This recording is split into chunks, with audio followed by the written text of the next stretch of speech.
नमस्कार दोस्तों। चलिए अब हम यहाँ पे पढ़ने वाले हैं जावास्क्रिप्ट के बारे में। इसके पहले हमने जो है सीएसएस के बारे में पढ़ा। सीएसएस के पहले हमने एचटीएमएल के बारे में पढ़ा। इसका मतलब है जावास्क्रिप्ट भी जो है एचटीएमएल के साथ ही यूज़ की जाने वाली है। तो जावास्क्रिप्ट जावा तो नाम छोड़ दी, स्क्रिप्ट स्क्रिप्ट को आप क्या समझते हैं? स्क्रिप्ट मतलब होता है छोटे छोटे काम। यानी कि जैसे हम वेब पेज रन करते हैं तो वेब पेज रिएक्ट नहीं करता। यानी कि स्टैटिक अगर वेब पेज है, अगर हम क्लिक करें कहीं कुछ काम करें तो वो रिएक्ट नहीं करता। यानी कि हम चाहते हैं कि वो रिएक्ट करे। रिएक्ट करने का मतलब होता है जैसे हम किसी को टच करते हैं तो रिएक्शन आता है कि नहीं, उसी प्रकार हम अगर कोई वेब पेज को क्लिक करें या कहीं कोई बटन पर क्लिक करें, कोई गलत मैसेज पर मतलब ओके करें, या फिर हम जो है गलत रिक्वेस्ट करें तो उसके लिए हमारे सामने एक जो है आंसर मिले का मतलब रिएक्शन मिले कि भाई आप जो है जो कर रहे हैं वो गलत है या सही है, आपने जो किया ओके हो गया नहीं हुआ। वो सारी छोटी छोटी चीज़ें जो होती है वो कहलाती स्क्रिप्ट। और इसी के अंतर्गत हम जावास्क्रिप्ट का यूज़ करने वाले, यानी कि एचटीएमएल के अंतर्गत जो हम वेब पेज बनाते हैं वो क्या होता है कि स्टैटिक होता है। यानी कि एचटीएमएल के अंतर्गत जो वेब पेज बनाया जाता है वो स्टैटिक होता है। यानी कि सीएसएस क्या करती है, सीएसएस तो उसको फॉर्मेट करने का काम करती है। ये चीज़ हमने देखे हैं।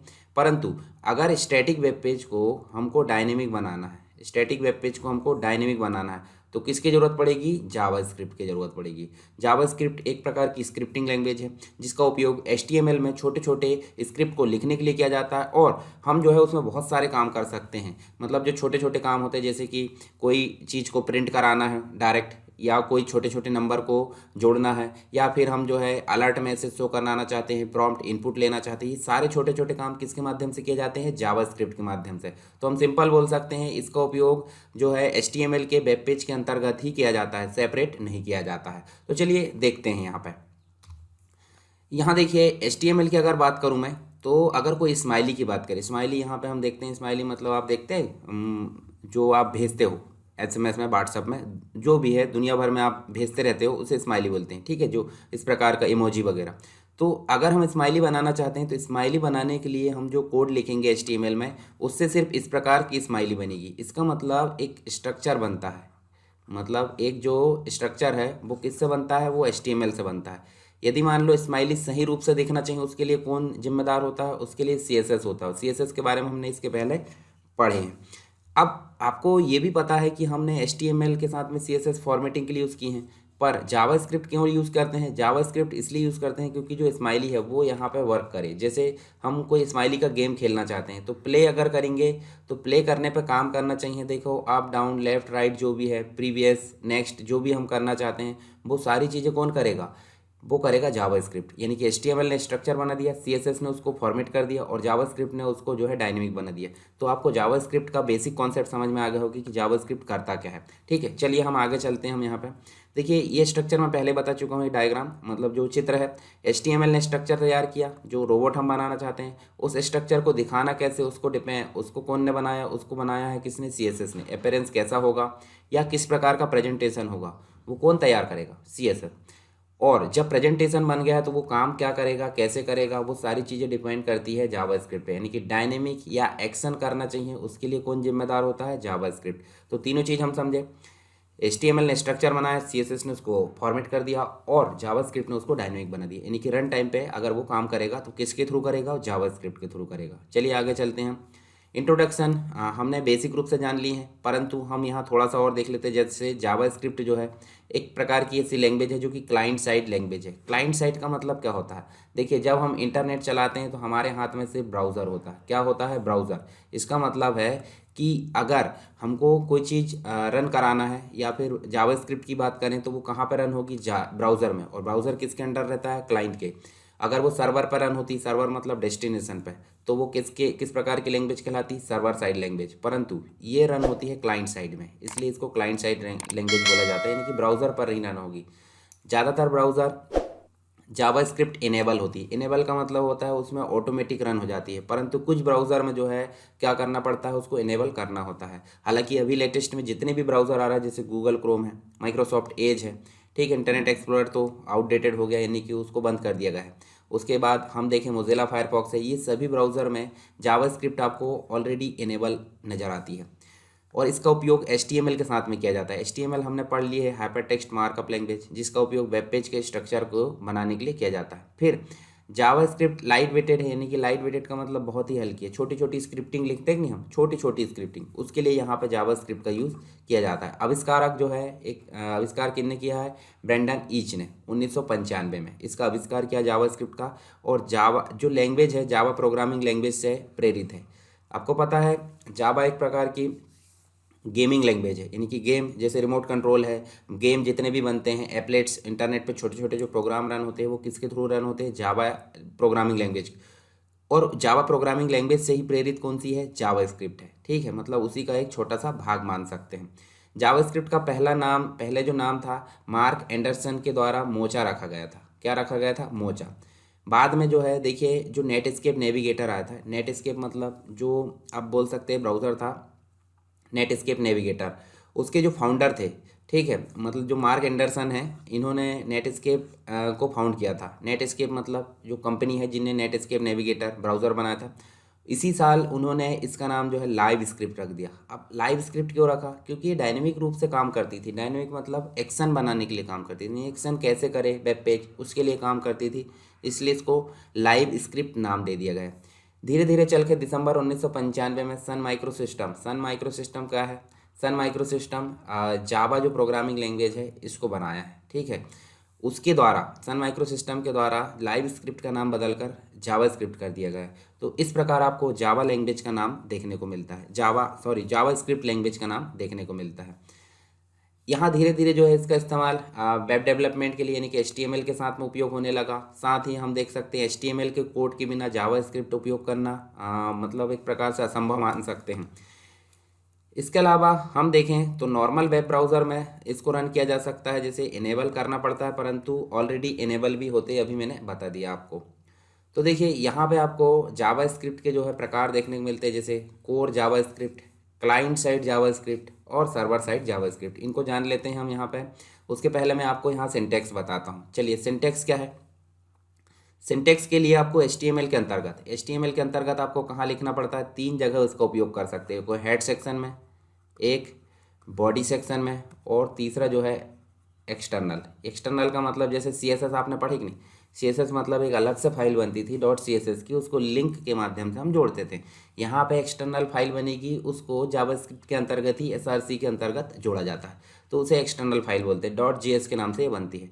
बॉडी में हम इसका उपयोग कर सकते हैं और हेड में उसका उपयोग कैसे करेंगे, तो आपको स्क्रिप्ट टैग लिखना पड़ेगा, और टैग हमेशा पेयर में आते हैं, तो यहाँ पे आपको बंद भी करना पड़ेगा, यानी कि स्टार्टिंग टैग और एंडिंग टैग, इन दोनों के बीच में जो आप लिखोगे वही यहाँ पर जावास्क्रिप्ट के अंतर्गत रन होगा। तो यहाँ आप देखिए हेड टैग में हम लिख सकते हैं, ठीक, आगे अभी लिखेंगे, ठीक है, यहाँ ज़्यादा लोड लेने की ज़रूरत नहीं है। और जो एट्रीब्यूट है, टाइप एट्रीब्यूट हम यहाँ पे लेते हैं, बहुत सारी चीज़ यहाँ पे ले लेते हैं, लैंग्वेज भी ले सकते हैं, टाइप भी ले सकते हैं, ठीक, तो ये एट्रीब्यूट कहलाते हैं। चलिए यहाँ पे हम जो है, ये अगर मैं बात करूँ यहाँ पे, तो स्क्रिप्ट हम इस प्रकार लिखते हैं, कहाँ पे, हेड टैग के अंतर्गत, बॉडी टैग के अंतर्गत। एक्सटर्नल में हमको स्क्रिप्ट लिखने की जरूरत नहीं, क्योंकि .js के नाम से वो सेव होती है। तो यहाँ देखिए स्क्रिप्ट लिखे तो यहाँ टाइप लिखना पड़ता है, और टाइप में आप टेक्स्ट या जावास्क्रिप्ट इस प्रकार देते हैं और फिर ब्रैकेट बंद, और लास्ट में जब कोड लिख दोगे तो स्क्रिप्ट यहाँ पे बंद हो जाती है। ठीक है, ये चीज़ आपको ध्यान में रखना है। चलिए हम इसका उपयोग करके देख लेंगे तो ज़्यादा अच्छा रहेगा। सबसे पहले हम चलते हैं कहाँ, सबलाइम टेक्स्ट एडिटर हम उपयोग कर रहे थे, तो आपको पता है मैंने इंस्टॉल करना बता दिया था। इसको आपको सेव करना है, जो आपने फाइल बनाया है उसको मैं डेस्कटॉप पे एक वेब पेज नाम का, और यहाँ JS प्रैक्टिस नाम से मैं इस प्रकार सेव कर लेता हूँ, ताकि हम इसी में सारी चीज़ें उपयोग कर सकें।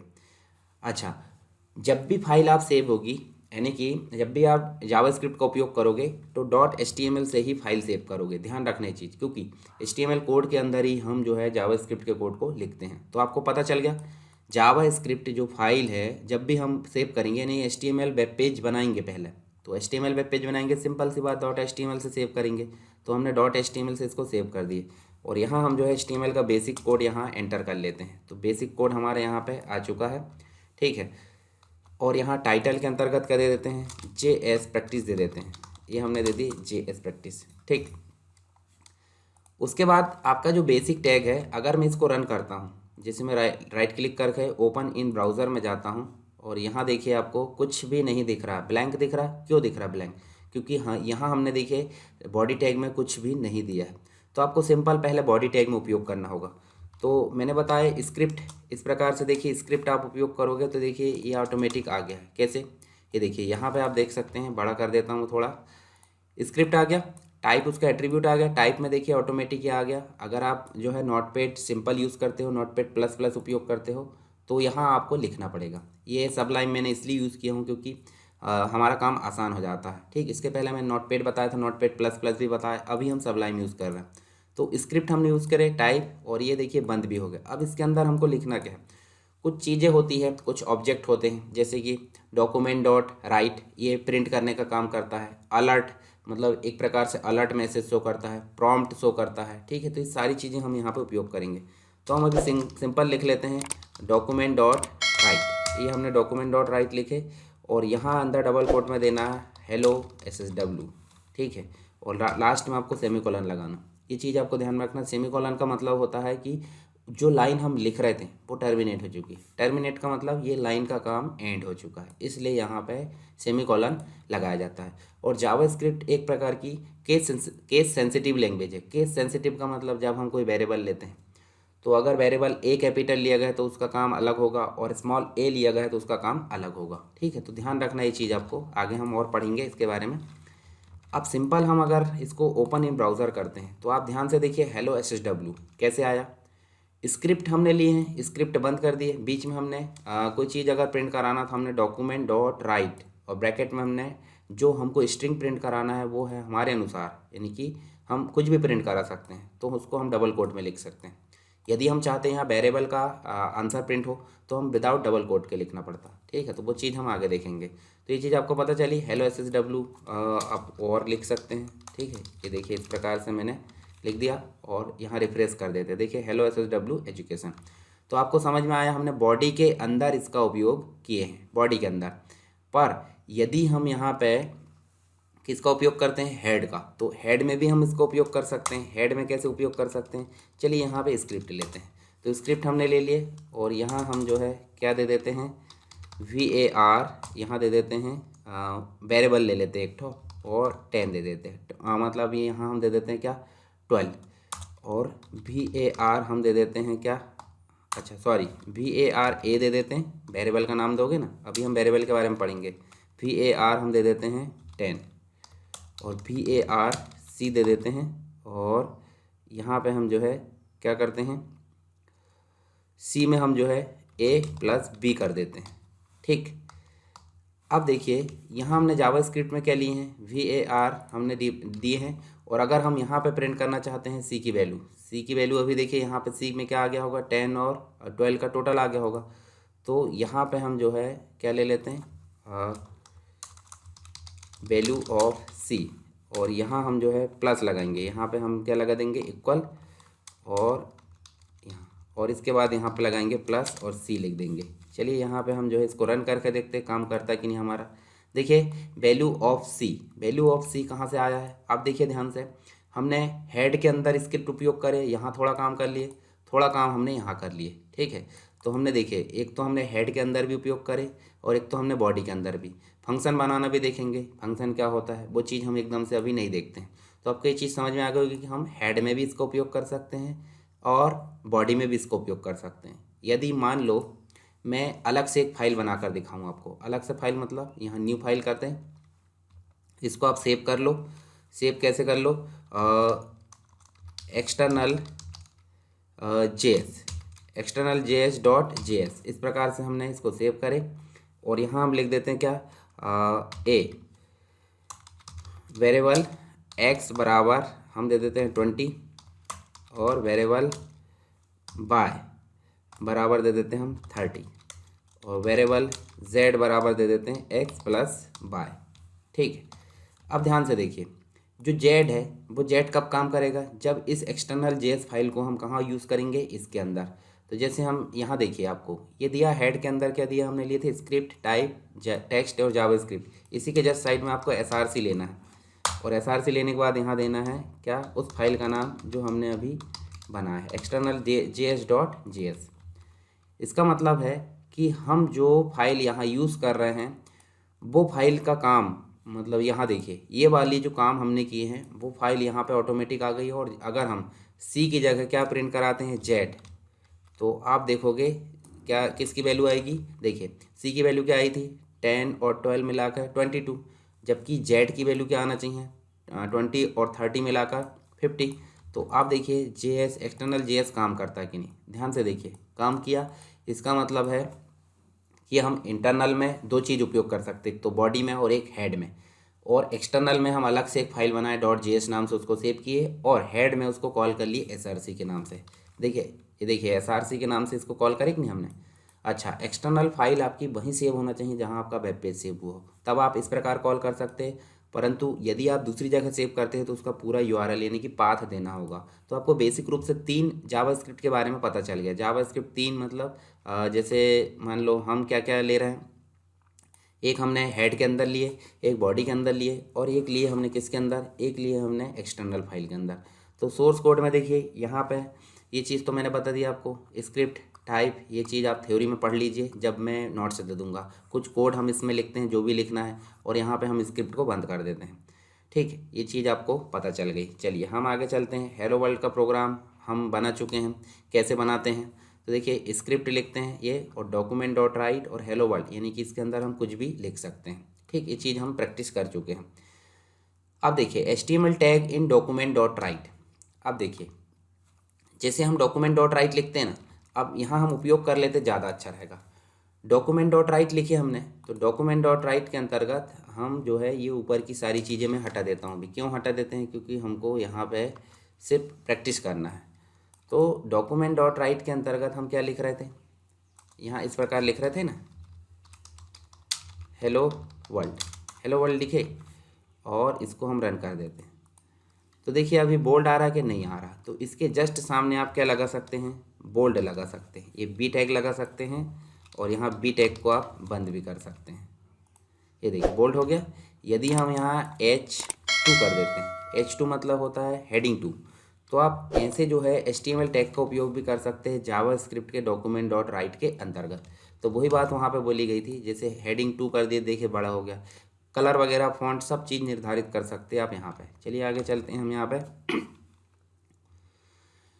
कमेंट, जावास्क्रिप्ट में कमेंट की अगर बात करें, मान लो हमको ये चीज़ रन नहीं कराना ये, तो हम इसको कंट्रोल के साथ स्लैश दबा देंगे। देखिए कमेंट, सिंगल लाइन कमेंट के लिए डबल स्लैश लगा दो। जब हम इसको रन करेंगे तो यहाँ देखिए रन नहीं हुआ। क्यों रन नहीं हुआ है, क्योंकि इसको हमने कमेंट बना दिए। और यदि एक से अधिक लाइन को कमेंट बनाना है तो उसके लिए क्या करेंगे, सिंपल सी बात है, यहाँ मैं स्लैश लगा दूंगा, यहाँ स्टार लगा दूंगा, और लास्ट में जाकर क्या कर दूंगा मैं, ये देखिए स्टार और स्लैश। चलिए इसको मैं वापस कर देता हूँ, और वापस करने के बाद हम जो है नॉर्मल ले आते हैं इसको, और अब रन करके देखते हैं। यहाँ देखिए आपका जो है रन हो चुका है।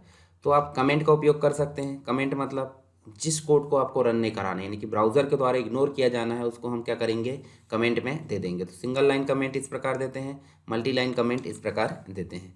ठीक है, इसके अलावा देखिए using plus for concatenation arithmetic operation. तो अर्थमेटिक ऑपरेशन के लिए देखिए हम जो है इसका उपयोग करते हैं यहाँ पे किसमें, स्क्रिप्ट के अंतर्गत ही हम इसका उपयोग करने वाले हैं।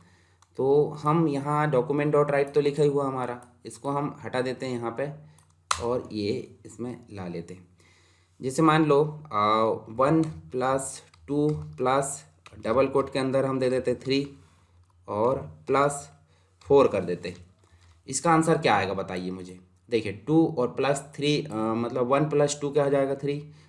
3 जो है डबल कोट में लिखा गया है, तो वो कैसे आएगा, 3 अकेला आएगा कि जुड़ जाएगा, वो चीज़ हम देखेंगे। फिर 4 विदाउट डबल कोट के लिखा है, तो वो कैसे आएगा।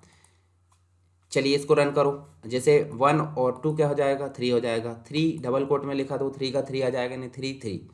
अब 4 जो है यहाँ जुड़ेगा कि नहीं, ये चीज़ हमको देखना है। तो 4 वैसे के वैसे आएगा।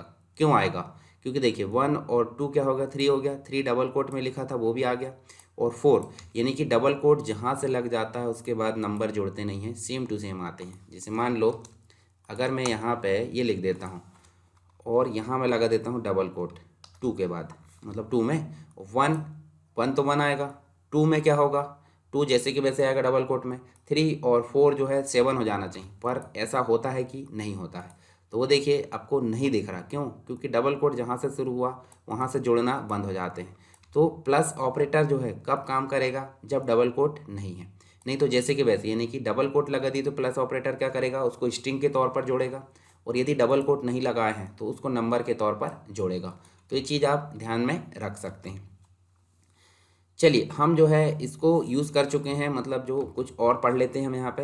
ये आप उपयोग करके देखिए, जैसे इसका उपयोग करके देखिए, बी आर उपयोग कर सकते हैं आप, ठीक है। देखिए डॉक्यूमेंट डॉट एट, यहाँ पे भी आप जो है बी आर उपयोग कर सकते हैं, देखिए डबल कोट में जोड़कर देख लीजिए। तो इस प्रकार आप जो है, इसके अलावा सेमी कॉलन हम देते हैं, तो सेमी कॉलन के लिए देखिए यहाँ पे अगर सेमी कॉलन नहीं देते तो भी काम करेगा। जैसे मान लो ज़रूरत नहीं पड़ती, मतलब इसमें अगर हम सेमी कॉलन नहीं भी देते हैं तो देखिए रन करके देखिए काम कर लिया। इसका मतलब यहाँ पे हम टर्मिनेट करने के लिए सेमी कॉलन नहीं भी देते हैं तो भी काम करता है, पर हमारी आदत है कि हम दे सकते हैं, ठीक है, मतलब देना ज़रूरी है।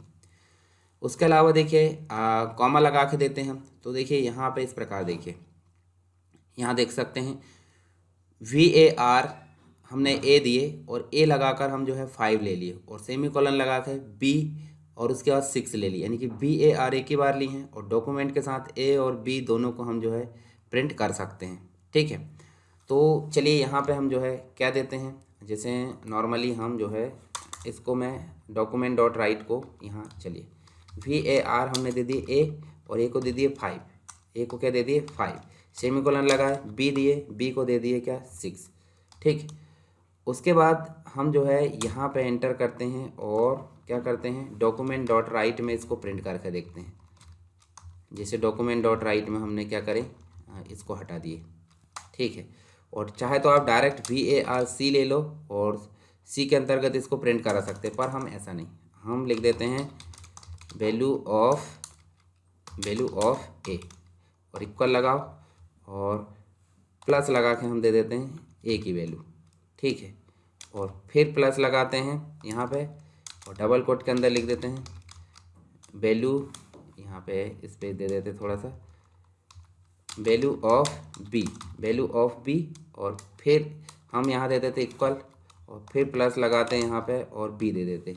तो हमने देखिए जो ए और बी है दोनों की वैल्यू यहाँ प्रिंट करके देखें। चलिए इसको रन करके देखते हैं होता है कि नहीं। तो ध्यान से देखिए आप, वैल्यू ऑफ ए में 5 आ गया और वैल्यू ऑफ बी में 6 आ गया। क्यों आया?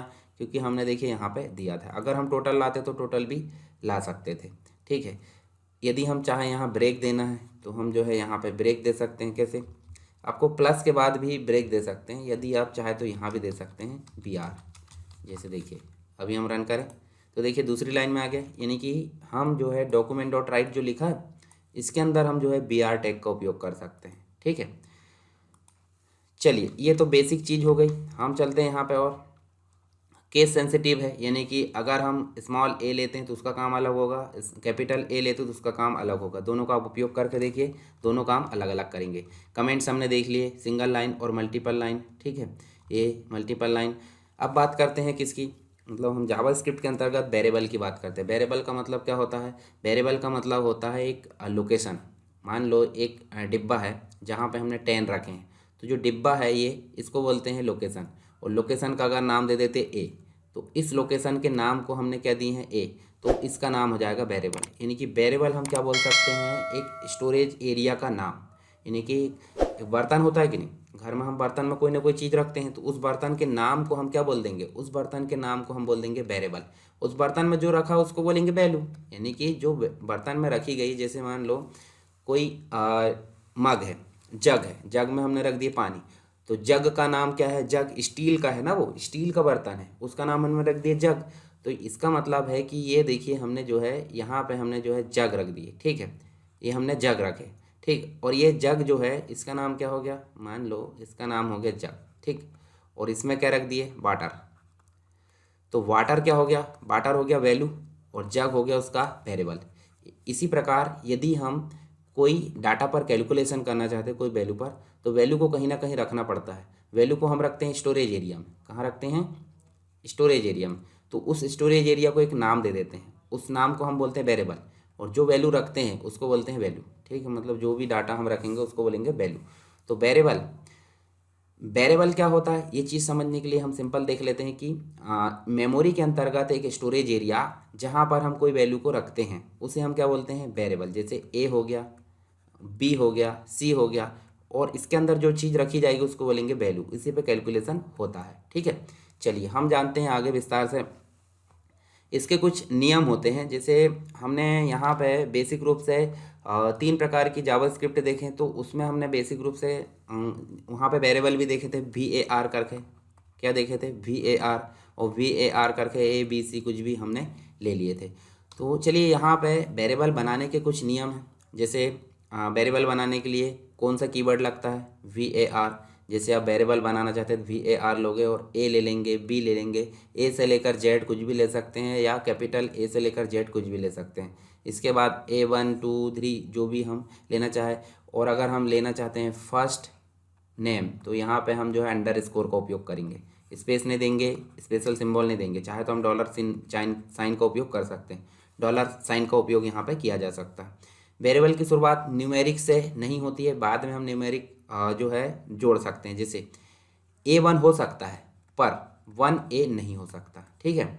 इसके अलावा जावास्क्रिप्ट जो है वेरिएबल, उसमें कोई कीवर्ड नहीं होना चाहिए। कीवर्ड का मतलब क्या होता है, कीवर्ड मतलब पहले से रिजर्व वर्ड, यानी कि जो चीज़ जावास्क्रिप्ट में पहले से डिफाइन की गई है। जैसे कि फॉर पहले से डिफाइन है, वाइल पहले से डिफाइन है, VAR पहले से डिफाइन है, ठीक है, फंक्शन पहले से डिफाइन है। तो ये सारी चीज़ें क्या है, कीवर्ड है। तो ए और ए दोनों का मतलब अलग अलग होगा। क्यों, क्योंकि ये केस सेंसिटिव है, दोनों को अलग अलग पहचानती है। तो ये कुछ नियम थे वेरिएबल डिक्लेयर करने के, इनको आप ध्यान में रखिए ताकि आपको आगे कोई दिक्कत ना आए। अब देखिए वेरिएबल बनाने के लिए अभी हमने बहुत सारी चीज़ें देखे, मैं फिर से हटा देता हूँ। वेरिएबल का उपयोग करने के लिए जावास्क्रिप्ट, यहाँ देखिए स्क्रिप्ट टैग लगा होना चाहिए और स्क्रिप्ट टैग बंद होना चाहिए। हम यहाँ ले लेते हैं क्या, VAR और A में दे देते हैं 20, VAR B और B में दे देते हैं 30। चलिए यहाँ उल्टा सीधा हो गया, 30 यहाँ करो, 20 यहाँ करो, और हम सेमीकोलन लगा देते हैं यहाँ पे। उसके अलावा हम दे देते हैं VAR C और C में दे देते हैं क्या, A प्लस B। उसके अलावा आप चाहे तो चारों कैलकुलेशन कर सकते हैं। कैसे, प्लस का मैंने कर दिया, माइनस, इंटू, डिवाइड, मॉड्यूल, इन सभी को कैलकुलेशन को आप कर सकते हैं अलग अलग वेरिएबल बनाकर। तो आपके लिए टास्क है कि VAR C बराबर A प्लस B लिए हैं, उसी प्रकार VAR जो अलग वेरिएबल है उसका नाम लेकर आप माइनस कर दीजिए, इंटू कर दीजिए और डिवाइड कर दीजिए। और सभी को प्रिंट कैसे कराना, डॉक्यूमेंट डॉट राइट इस प्रकार, और हम जो है ब्रैकेट स्टार्ट करें और टोटल इज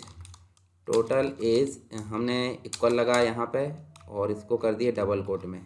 ये जो है इसको हमको करना पड़ेगा डबल कोट में। क्यों करना पड़ेगा, क्योंकि ये जो है स्ट्रिंग है, ये हम जैसे कि वैसे प्रिंट कराना चाहते हैं। और जो हम वैल्यू प्रिंट कराना चाहते हैं जो यूज़र के द्वारा इनपुट की गई C में, तो यहाँ पे प्लस लगाकर दो स्ट्रिंग को, यानी कि यहाँ स्ट्रिंग और ये वाले दोनों को जोड़ने के लिए किस साइन का उपयोग किए हैं, प्लस। तो ये हमने C उपयोग करें। उसके बाद हम इसको जो है सिंपल रन करा देते हैं। तो आप देखिए टोटल इज यहाँ 50, और यदि हम यहाँ पे VAR कैपिटल C लेते हैं और कैपिटल C में हम जो है A माइनस B कर देते हैं, तो आप ध्यान से देखिए यहाँ पे स्मॉल c लिखा, अगर हम कैपिटल C लिख देते हैं तो देखिए अब क्या आएगा, टोटल आएगा या माइनस आएगा। तो देख लेते हैं, तो देखिए माइनस आया। क्यों, क्योंकि ये स्मॉल c और कैपिटल C दोनों का मतलब अलग अलग है। तो आपको जो है केस सेंसिटिव होता है वो भी आपको पता चल गया यहाँ पे, ठीक है। चलिए हम यहाँ चलते हैं वेरिएबल डिक्लेरेशन जावास्क्रिप्ट के अंतर्गत, ये हमने तो यहाँ पर देखे हैं। अब इनिशियलाइज कैसे करते हैं, तो देखिए इनिशियलाइज करना ऐसा कुछ नहीं है। नॉर्मली अगर बात करें हम तो VAR करके A दे दिए तो इसको बोलते हैं डिक्लेरेशन। पर यदि हम A को वैल्यू दे देते हैं, मान लो यहाँ पे A को वैल्यू दे देते हैं, तो ये हो गया डिक्लेरेशन, मतलब सॉरी इनिशियलाइजेशन। तो वो तो हमने एक लाइन में देख लिए। एक लाइन में कैसे, वेरिएबल यहाँ पे डिक्लेयर हुआ, वेरिएबल A डिक्लेयर हुआ और डायरेक्ट इक्वल लगा के हमने 30 दे दी, यानी कि इनिशियलाइज भी हो गया। तो वेरिएबल को नाम डिफाइन करना उसको डिक्लेरेशन बोलते हैं और उसको वैल्यू देना यानी कि इनिशियलाइजेशन कहलाता है। तो वो चीज़ हम अभी देख चुके हैं। जैसे कि यहाँ VAR हमने A लिए, ये हो गया डिक्लेरेशन। क्या हो गया, ये डिक्लेरेशन, और ये हो गया इनिशियलाइजेशन। मतलब जब हम वैल्यू दे देते हैं उसे हम क्या बोलते हैं, इनिशियलाइजेशन। चाहे तो आप डिक्लेरेशन और इनिशियलाइजेशन दोनों साथ में कर सकते हैं, यानी कि दोनों एक साथ अगर कर रहे हैं तो वो डिक्लेरेशन और इनिशियलाइजेशन हो जाता है। अब ये जो है बाकी की चीज़ें आप देख चुके हैं, यहाँ पे हमने उपयोग करे अभी। ओवरराइड वेरिएबल, ओवरराइड वेरिएबल का मतलब होता है जैसे मान लो हम यहाँ पे देखिए, ये सिंपल आप देख लीजिए, जैसे हमने यहाँ पे लिए वेरिएबल ए और वेरिएबल ए को दे दिए 5। उसके अलावा देखिए हमने डॉक्यूमेंट डॉट मतलब जो है एक प्रकार से देखिए डॉक्यूमेंट डॉट राइट के अंतर्गत ए की वैल्यू प्रिंट कर लिए और दूसरी बार फिर वेरिएबल ए दे दिए और 10 दे दिए। तो जैसे हम यहाँ देते हैं, ये देखिए हम यहाँ पे वेरिएबल ए दिए, हाँ इतनी सारी चीज़ें मैं हटा देता हूँ और यहाँ वैल्यू इज़ वैल्यू ऑफ ए कर दिए और यहाँ पे हम क्या कर देते हैं ए। तो अभी क्या आ रहा, 30 आना चाहिए, आया 30। और यदि हम क्या कर देते हैं, फिर से कॉपी करो इसको नीचे और यहाँ वैल्यू दे देते हैं कितनी 50 और नीचे वाले में फिर से वैल्यू ऑफ ए प्रिंट कर दिए। तो आप जब रन करोगे तो ध्यान से देखिए, एक में आया वैल्यू ऑफ ए 30 और ओवरराइट करने के बाद हमने फिर से वैल्यू ऑफ 50। इसी को बोलते हैं वेरिएबल को जो है ओवरराइट करना, वेरिएबल की वैल्यू को ओवरराइट करना। पहली बार में ए में 5 दिए थे, दूसरी बार में ए में हमने क्या दिए थे 10। उसी प्रकार हम बार बार जो है इसकी वैल्यू को ओवरराइट कर सकते हैं। इस प्रकार एक में 5 आया, एक में 10 आया। अब वेरिएबल हमने देखे हैं, वेरिएबल मतलब एक स्टोरेज एरिया का नाम होता है। तो दो प्रकार के वेरिएबल होते हैं, एक तो होता है लोकल वेरिएबल और एक होता है ग्लोबल वेरिएबल। लोकल मतलब प्राइवेट, जो एक फंक्शन के अंदर काम करे, एक प्रोसीजर के अंदर काम करे। परंतु ग्लोबल का मतलब होता है पब्लिक। पब्लिक मतलब होता है जब हम एक बार डिफाइन कर देते हैं तो हर जगह उसका यूज़ कर सकते हैं। जैसे एग्जांपल के तौर पे अगर हम यहाँ देखें तो देखिए लोकल वेरिएबल जो कि फंक्शन के अंदर विजिबल होते हैं। नॉर्मली अगर बात करें तो एक फंक्शन हमने लिया और फंक्शन लेने के बाद उसके अंदर हमने ले ली वेरिएबल ए और वेरिएबल ए की वैल्यू हमने यहाँ पे दे दी। पर यदि फंक्शन के बाहर इसको हम लेते हैं तो ये काम नहीं करेगा। जैसे हम क्या करते हैं, ये जो है इसको हटा देते हैं और हेड के अंदर हम क्या लेते हैं, जैसे चलिए यहीं पे ले लेते हैं, इसके अंदर ही हम ले लेते हैं, क्या ले लेते हैं, हेड के अंदर हम क्या ले लेते हैं स्क्रिप्ट। और स्क्रिप्ट लेने के बाद हम इसमें एक फंक्शन क्या ले लेते हैं, फंक्शन ऐड या फिर फंक्शन हम दे देते हैं डेमो, इस प्रकार। और ये हमने लिए, इसके अंदर फंक्शन के अंदर जब हम कोई काम करते हैं तो उसको करली ब्रैकेट के अंदर लिखते हैं। किसके अंदर लिखते हैं, करली ब्रैकेट के अंदर। और यहाँ हम लिख देते हैं वेरिएबल ए बराबर 5 हमने लिए और यहाँ हमने ले लिए डॉक्यूमेंट डॉट राइट। ये डॉक्यूमेंट डॉट राइट लिए, डबल कोट में हमने लिख दिए वैल्यू ऑफ ए और इक्वल लगाए और यहाँ पे प्लस लगा के हमने क्या दे दी ए। ठीक है, मतलब जब हम फंक्शन डेमो कॉल करेंगे तो ऑटोमेटिक वैल्यू प्रिंट होना चाहिए। पर यदि जो वेरिएबल हमने एक बार डिफाइन कर दिए हैं और नीचे अगर वैल्यू डॉक्यूमेंट डॉट राइट लेते हैं, ठीक है, और डॉक्यूमेंट डॉट राइट लेते हैं तो यहाँ पे देखिए वैल्यू ऑफ ए और यहाँ हम दे देते हैं इक्वल प्लस लगा के ए सेमीकोलन। ठीक है, यहाँ सेमीकोलन दिए कि नहीं, यहाँ पे दे दो। और नीचे यहाँ पे हम जो है किसको कॉल कर लेते हैं, सिर्फ डेमो को अगर कॉल कर लेते हैं तो देखिए डेमो को कॉल करने के बाद यहाँ काम करता है कि नहीं ये भी हमको पता चल जाएगा। तो देखिए यहाँ कुछ भी नहीं आया, इसका मतलब हम जो है इसको क्या लेंगे, डॉक्यूमेंट डॉट राइट और अंदर हम ले लेते हैं क्या, डेमो। ठीक, यहाँ पे हम डेमो ले लेते हैं और रन करके देखिए। तो देखिए यहाँ पे ये जो है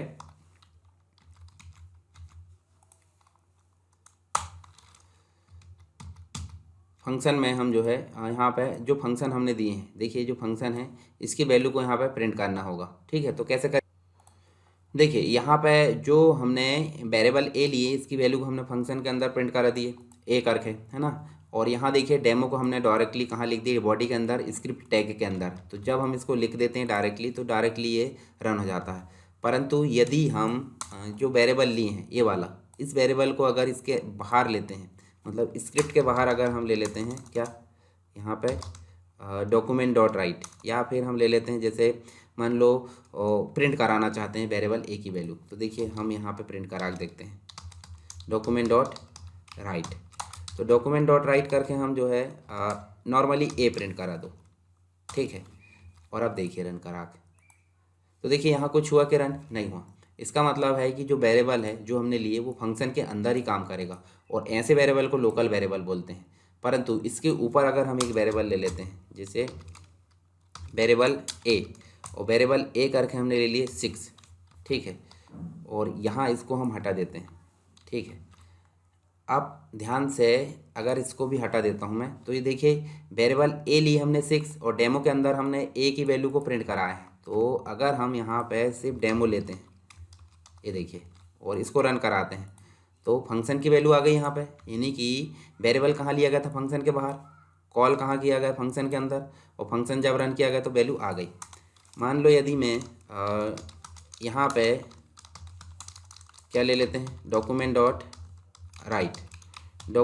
राइट लिए और यहाँ ले लेते हैं हम ए की वैल्यू, मतलब डबल कोट के अंदर वैल्यू ऑफ ए, और वैल्यू ऑफ ए ले लेते हैं। तो यहाँ पे आप देख सकते हैं, देखिए इक्वल लगा के देखिए, प्लस करके ए, मतलब हमने जो बाहर ए लिए हैं वो अंदर भी कॉल हो गया, हमने काम करके देख लिए, और जो दूसरी बॉडी है, बॉडी के अंदर भी काम कर रख नहीं देखते हैं, तो देखिए यहाँ भी काम कर लिया। जबकि आपको पता होगा हमने इसके पहले क्या लिखे हैं यहाँ पे, लोकल वेरिएबल। तो लोकल वेरिएबल की जो मतलब क्राइटेरिया है या उसका वर्किंग एरिया है वो कहाँ तक है, इस फंक्शन के अंदर, यानी कि फंक्शन के अंदर जो लिए हैं वही काम करेगा। यदि हम बाहर ले रहे हैं तो बाहर नहीं काम कर सकता, बाहर काम करवाने के लिए उसको फंक्शन को कॉल करना पड़ रहा है, कैसे, इस प्रकार से, ठीक है। और ग्लोबल वेरिएबल देखिए, फंक्शन जो है उसके बाहर वेरिएबल लिया गया है और इसके अंदर भी इसको जो है वैल्यू प्रदान कर दी गई, या जो भी काम किया गया है वो अंदर, मतलब एक वेरिएबल जो बाहर लिया गया है वो अंदर भी काम किया जा सकता है और उसके बाद बाहर भी इसको लिया जा सकता है। तो दोनों का उपयोग करके देख लीजिए। अब जावास्क्रिप्ट के अंतर्गत अगला जो टॉपिक है वो हमारे पास है डेटा टाइप्स। डेटा मतलब क्या होता है, जो वेरिएबल होते हैं, जैसे मान लो ये वेरिएबल, ठीक है। अब वेरिएबल में हमने क्या दिए थे, जैसे यहाँ पे हमने वेर ए करके हमने 10 दे दिए, या फिर वेर करके नेम भी लिख सकते हैं कि नहीं, नेम लिख के हम जो है यहाँ पे नाम देख सकते हैं, जैसे हमने राम श्याम मोहन जो भी दे दी। उसके अलावा वेर डेट करके हम जो है यहाँ पे क्या दे सकते हैं, 10/10/2020, इस प्रकार से हम जो है डेट भी दे सकते हैं। तो आप ध्यान से देखिए, इस वेरिएबल में नंबर इनपुट हो रहा है, इस वेरिएबल में स्ट्रिंग इनपुट हो रही, इस वेरिएबल में डेट इनपुट हो रही। तो जो वेरिएबल है, वेरिएबल में क्या इनपुट किया जाएगा वो कौन निर्धारित करता है, डेटा टाइप्स। डेटा टाइप्स का मतलब वेरिएबल में किस प्रकार का डाटा इनपुट किया जाएगा उसको डिफाइन करने का काम करते हैं डेटा टाइप्स। तो डेटा टाइप्स ऐसा हमको जावास्क्रिप्ट में देना नहीं होता, हम जिस भी वेरिएबल को जो डाटा देंगे वो उस प्रकार से उस डाटा टाइप को जो है ऑटोमेटिक ले लेगा। जैसे कि 10 हमने दिए तो ये न्यूमेरिक वेरिएबल कहलाएगा। यदि हमने नेम को स्ट्रिंग दे दिए तो स्ट्रिंग टाइप का वेरिएबल हो जाएगा। यदि हमने डेट दिए यहाँ पे तो ये डेट टाइम वाला डाटा टाइप कहलाएगा। तो जावास्क्रिप्ट में डाटा टाइप मतलब क्या होता है, डाटा टाइप हर एक लैंग्वेज में सेम होता है, यानी कि वेरिएबल में किस प्रकार का डाटा इनपुट किया जाएगा उसको डिफाइन कौन करता है, डाटा टाइप्स, यानी डाटा के प्रकार, ठीक है। एक प्रकार से वेरिएबल के प्रकार बोल सकते हैं, जैसे नंबर है, ठीक है।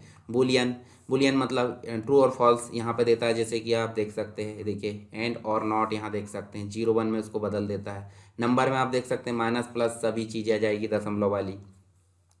स्ट्रिंग में सिंगल कोट और डबल कोट के अंदर दिया जाए, जैसे ए लेना तो सिंगल कोट, और अगर हमको एक से अधिक लेना डबल कोट, इस प्रकार से हम दे सकते हैं। नल मतलब होता है ब्लैंक, यानी कि खाली आप दे सकते हैं, इसको बोलते हैं नल, ठीक है। अब आगे देखिए, जैसे डाटा टाइप की अगर बात करें तो डाटा टाइप तो हम जो है कुछ भी यहाँ पे स्टोर कर सकते हैं। चलिए मैं एक उदाहरण भी बताता हूँ आपको। ये फंक्शन में हटा देता हूँ यहाँ से, ताकि हम यहाँ पे अलग से काम कर सकें। जैसे VAR, अगर ए करके हमने 30 दिए तो ये न्यूमेरिक वेरिएबल बन जाएगा, और VAR नेम दिए तो यहाँ पे दे देते हैं हम SSW, ये क्या बन जाएगा, ये वेरिएबल न्यूमेरिक वेरिएबल बन गया, ये वेरिएबल स्ट्रिंग वेरिएबल बन गया। यदि हम यहाँ ट्रू फॉल्स या जो भी अन्य डाटा देते हैं तो वो ऑटोमेटिक उस डाटा टाइप में कन्वर्ट हो जाएगा, ठीक है। अब जैसे हम इसको प्रिंट कर लेते हैं, क्या कर लेते हैं, डॉक्यूमेंट डॉट राइट यहाँ कर लिए, और डबल कोट के अंदर नेम इज़ इक्वल लगाए, और यहाँ प्लस लगा कर क्या कर लिए, नेम, और सेमीकोलन लगा दीजिए। अब जब हम इसको रन कराएंगे, रन कराने के बाद देखेंगे तो देखिए नेम आ रहा है। यदि हम नेम के बदले में क्या कर लेते हैं, द वैल्यू इज़ ए, इस प्रकार ए कर लेते हैं तो देखिए 30 प्रिंट हो रहा, ठीक। तो इस प्रकार से हम डाटा टाइप को यहाँ अलग से देने की ज़रूरत नहीं होती। जब हम वैल्यू प्रोवाइड करते हैं, यानी कि इनिशियलाइज करते हैं, तो ऑटोमेटिक वो डाटा टाइप अपने आप में ले लेता है, ठीक है। आगे देखते हैं यहाँ पे ऑपरेटर्स क्या होते हैं। और एक्सप्रेशन क्या होती है। ऑपरेटर का मतलब क्या होता है? ऑपरेटर मतलब होता है कि दो या दो से अधिक वेरिएबल को या दो या दो से अधिक वैल्यू को एक वैल्यू में कन्वर्ट करना। कैसे? जैसे मान लो सी बराबर ए प्लस बी प्लस सी करें। अच्छा, सी तो यहाँ आ गया है, तो आप दो चीज़ बस ले लो। ए प्लस बी अगर करें हैं तो ये दोनों की वैल्यू को एक कर देगा और कहाँ ट्रांसफ़र कर देगा? यहाँ पे। तो ऑपरेटर क्या कर रहा है? देखिए, प्लस ऑपरेटर ने क्या करा? दोनों को जोड़ा, और जो बीच में असाइनमेंट ऑपरेटर है उसने इस वैल्यू को लेफ्ट साइड में ट्रांसफ़र कर दिया। तो कुछ ऑपरेटर होते हैं जैसे कि अर्थमेटिक ऑपरेटर मुख्य रूप से होते हैं, प्लस, माइनस, इनटू, डिवाइड, ये सब क्या है? अर्थमेटिक ऑपरेटर के अंतर्गत। लॉजिकल ऑपरेटर का मतलब होता है less than, greater than, equal to, not equal to, ये सारी चीज़ें क्या है? लॉजिकल। सॉरी, यहाँ पे लॉजिकल में वो नहीं आएगा। लॉजिकल में एंड आएगा, और आएगा, नॉट आएगा। कंपैरिजन में आएगा कौन से? Less than, greater than, equal to, not equal to. ठीक है, चलिए यहाँ पे हम जो है क्या पढ़ते हैं ऑपरेटर के बारे में। जैसे नॉर्मली अगर देखें, वेरिएबल हमने देख लिए, डाटा टाइप्स भी हमने यहाँ पे देख लिए। इसके अलावा जो ऑपरेटर है, ऑपरेटर में हम यहाँ पे जो उपयोग कर रहे हैं, जैसे प्लस उपयोग कर लिए, माइनस उपयोग कर लिए, इनटू। अब हम जो है कंपैरिजन ऑपरेटर को आगे हम देखेंगे, जैसे इफ़ का उपयोग करेंगे। मतलब लॉजिकल चीज़ें जो उपयोग करेंगे ना, वहाँ पे हम जो है किसका उपयोग कर लेंगे? जो इफ़ है उसके साथ में कंपैरिजन ऑपरेटर, या फिर एंड और नॉट, ये सारी चीज़ें हम यहाँ पे उपयोग कर लेंगे। तो यहाँ हम जो है नेक्स्ट जो टॉपिक है हमारे पास में, वो है कौन सा? Control flow statement.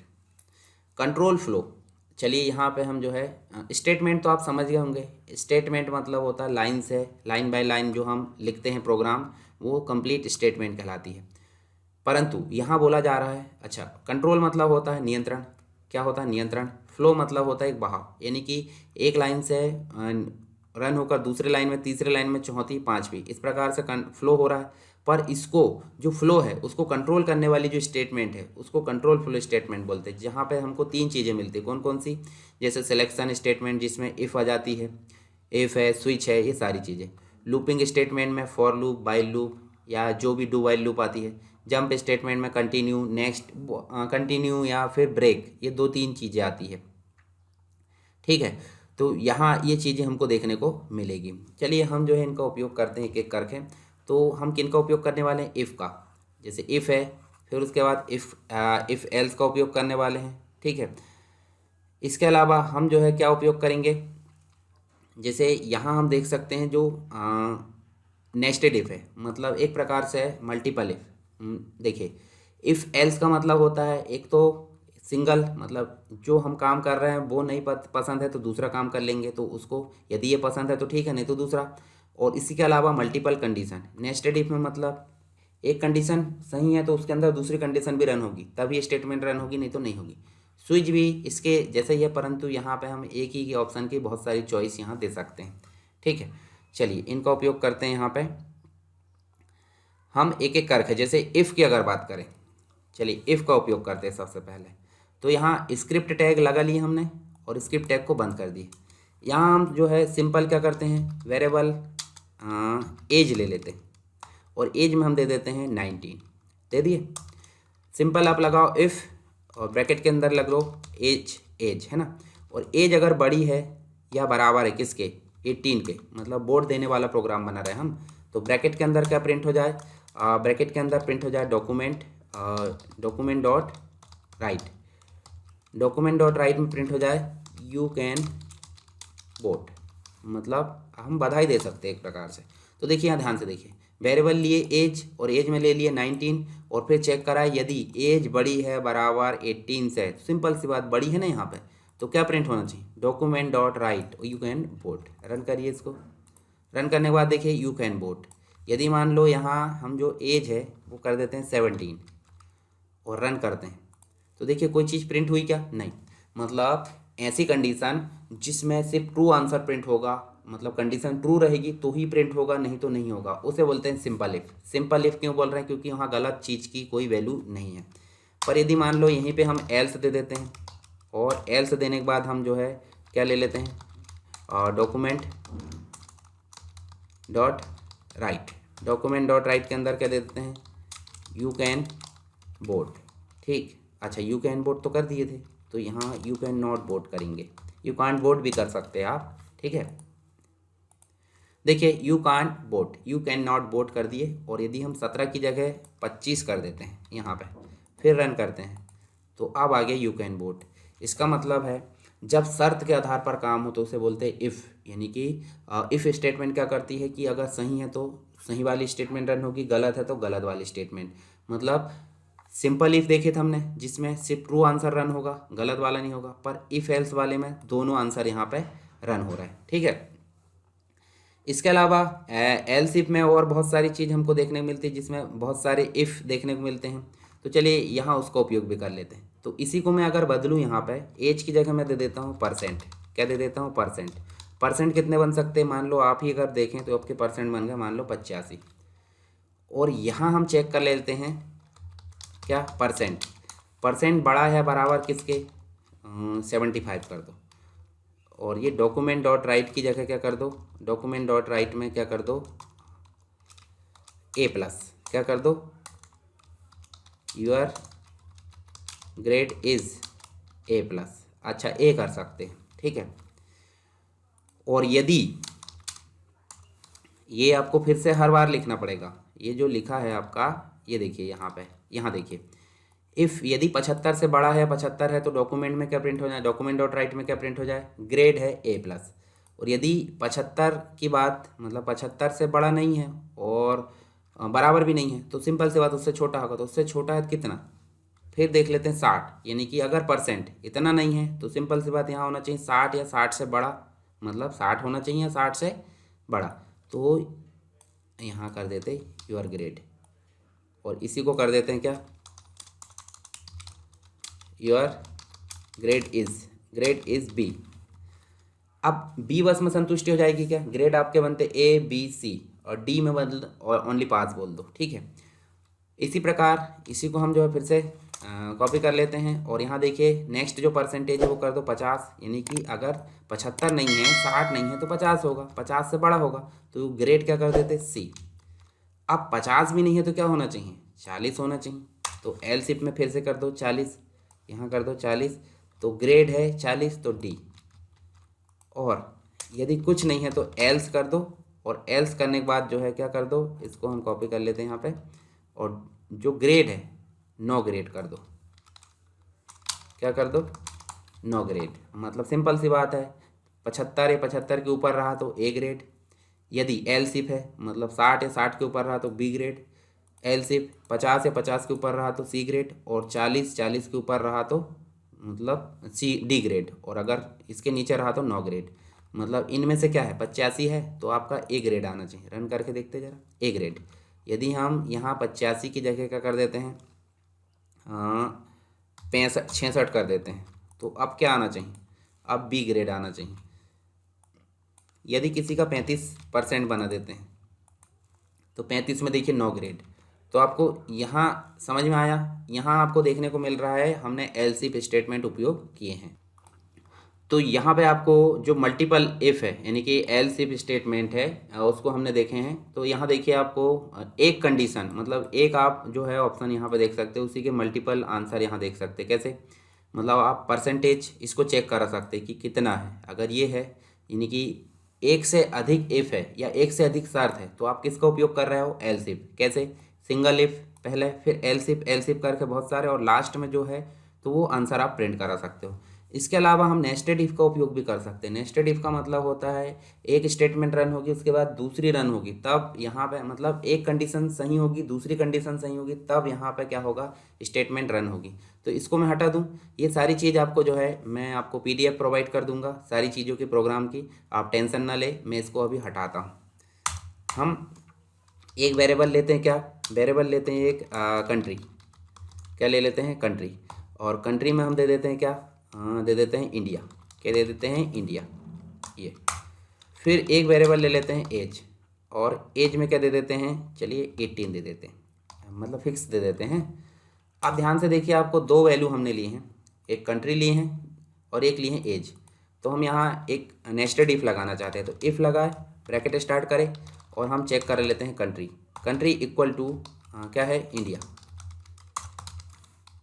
और फिर हमने यहाँ पे क्या लगाएं, ये इस प्रकार, ठीक है। और फिर इफ़ लगाए, और इफ़ लगा के हमने जो है क्या लगाए, इफ़ लगा के हमने एज को चेक करा और एज बड़ी है बराबर किसके, 18 के, ठीक है। और इसमें फिर हमने ब्रैकेट को स्टार्ट कर लिए। यहाँ देखिए ध्यान से, यदि आप रियल लाइफ का समझते, यदि आप वोट देना चाहते हो, मतलब आप जो है चुनाव इलेक्शन होते हैं उसमें वोट देना चाहते हैं, तो आपके लिए क्या ज़रूरी है, तो आप इंडियन सिटीजन होना चाहिए, दूसरा आपकी एज 18 होना चाहिए। तो दोनों चीज़ कंप्लीट होगी तभी आप वोट दे सकते हैं, नहीं तो नहीं दे सकते। यदि आप इंडियन नहीं हो तो आप यहाँ वोट देने के लायक नहीं हो, यदि मतलब भले ही आप 100 साल के हो गए हो, परंतु यदि आप इंडियन हो तो इंडियन होने के बाद आपकी एज होना चाहिए 18। तो दोनों कंडीशन सही होना चाहिए। जैसे कंट्री इंडिया है तो अंदर जाकर एक और कंडीशन चेक कर रहा है, तो कंट्री इंडिया है तो एज 18 के ऊपर होना चाहिए। तब यहाँ पे हम लिखेंगे क्या, document dot right, document dot right लिखोगे और यहाँ लिखोगे क्या, हाँ वेरी गुड, क्या लिख दोगे, वेरी गुड, वेरी गुड लिख दो, बस इतना लिख देते। या फिर हम जो है very good you can vote, इस प्रकार लिख देते, इस प्रकार, ठीक है। पर एक चीज़ आपको पता होगी, यदि वो इंडियन नहीं है, सॉरी इंडियन है, और अगर वो 18 का नहीं है, 18 का है तो ये स्टेटमेंट रन हो जाएगी। पर यदि 18 का नहीं है पर इंडियन है, तो यहाँ पे एक स्टेटमेंट और रन होना चाहिए, क्या, ये स्टेटमेंट यहाँ रन होना चाहिए कि सॉरी आप अभी छोटे हो, मतलब ऐसा लिख दो, ये देखिए, सॉरी यू कांट वोट, ऐसा लिख सकते, यू कांट वोट, ऐसा लिख लीजिए, ठीक है। आप देखिए इंडिया का है और यदि एज है 18 तो वेरी गुड, नहीं है तो सॉरी। पर यदि वो इंडिया का नहीं है तो क्या बोला जाएगा, इंडिया का नहीं है तो sorry you are Indian not Indian, या आपके पास इंडियन सिटीजनशिप नहीं है, तो ऐसा हम बोल सकते हैं कि नहीं। तो यहाँ इसमें हमने देखिए इसके कंडीशन में ये कंप्लीट है, पर इसके एल्स वाले पार्ट में हमने कुछ नहीं लिखा है, तो यहाँ पे हम लिखेंगे एल्स वाला पार्ट। देखिए इफ़ के अंदर ये ट्रू वाला पार्ट है इसका, ये वाला मतलब इंडियन है तो ये कंडीशन इतनी रन होना चाहिए, और इतने में से भी एज अगर है तो ये रन हो, नहीं है तो ये रन हो। पर यदि वो इंडियन ही नहीं है, तो इंडियन नहीं है तो उसके लिए क्या रन होना चाहिए, यहाँ पे रन होना चाहिए क्या, सॉरी, इस प्रकार हम लिख सकते हैं, ठीक है। अब देखिए हम रन करते हैं, अभी क्या है, देखिए इंडियन भी है और 18 भी है, तो रन क्या होना चाहिए, ये कंडीशन रन होना चाहिए। तो हम देखिए यहाँ सेव करते हैं, very good you can vote. पर यदि वो 18 की जगह कर देते हैं हम क्या, 16, मतलब इंडिया का तो है पर 16 एज है उसकी, तो क्या बोलना चाहिए, सॉरी यू कांट वोट, मतलब इंडियन तो हो परंतु वोट नहीं डाल सकते। पर यदि इंडियन नहीं है, जैसे मान लो यूएसए कर देते हैं, और यूएसए अगर है तो देखिए sorry you are not Indian, मतलब पहली चीज़ तो इंडिया ही नहीं है, तो यहाँ पे अगर 25 भी कर दोगे तो भी कोई फ़र्क थोड़ी पड़ना है। तो देखिए यू आर नॉट इंडियन, तो आपको समझ में आया, दो चीज़ चेक करा रहा है, मतलब एक सही होना चाहिए तभी दूसरी रन हो, नहीं तो वो भी रन ना हो। तो इसलिए यहाँ पे उपयोग करते हैं नेस्टेड इफ़, यानी कि एक इफ़ के अंतर्गत दूसरा उपयोग कर रहा है, तो नेस्टिंग यानी कि एक इफ़ के अंतर्गत दूसरा, दूसरे के अंदर तीसरा, उसे बोलते हैं नेस्टिंग। तो आप एक से अधिक यहाँ उपयोग कर सकते हैं। तो ये हमने यहाँ देखे क्या, इफ़ स्टेटमेंट देखे हैं, ठीक है। चलिए इनको मैं हटा दूँ, इनको हटा देता हूँ मैं, ताकि आपको जो है दूसरे प्रोग्राम यहाँ पर रन करके बता सकूँ। तो हम अगला जो देखने वाले हैं सिलेक्शन के अंतर्गत स्विच। स्विच का मतलब होता है एक चॉइस देंगे, उसके अंदर मल्टीपल उसमें जो है ऑप्शंस होंगे, मल्टीपल जो है रन होने वाली चीज़ें यहाँ देखने को मिलती है। तो स्विच मतलब हम देख सकते हैं, जैसे एक कंडीशन हमने दी है, चलिए यहाँ पे हम जो है ग्रेड ही दे देते हैं, मान लो जो अभी हमने दिए थे ना, जैसे वेरिएबल हमने ले लिए ग्रेड, ये ग्रेड ही ले लिए, और ग्रेड में हमने दे दिए क्या, बी, क्या दे दिए, बी दे दिए, इस प्रकार कैपिटल बी दे दिए। और उसके बाद हम जो है एक रिज़ल्ट भी ले लेते हैं, क्या ले लेते हैं, रिज़ल्ट।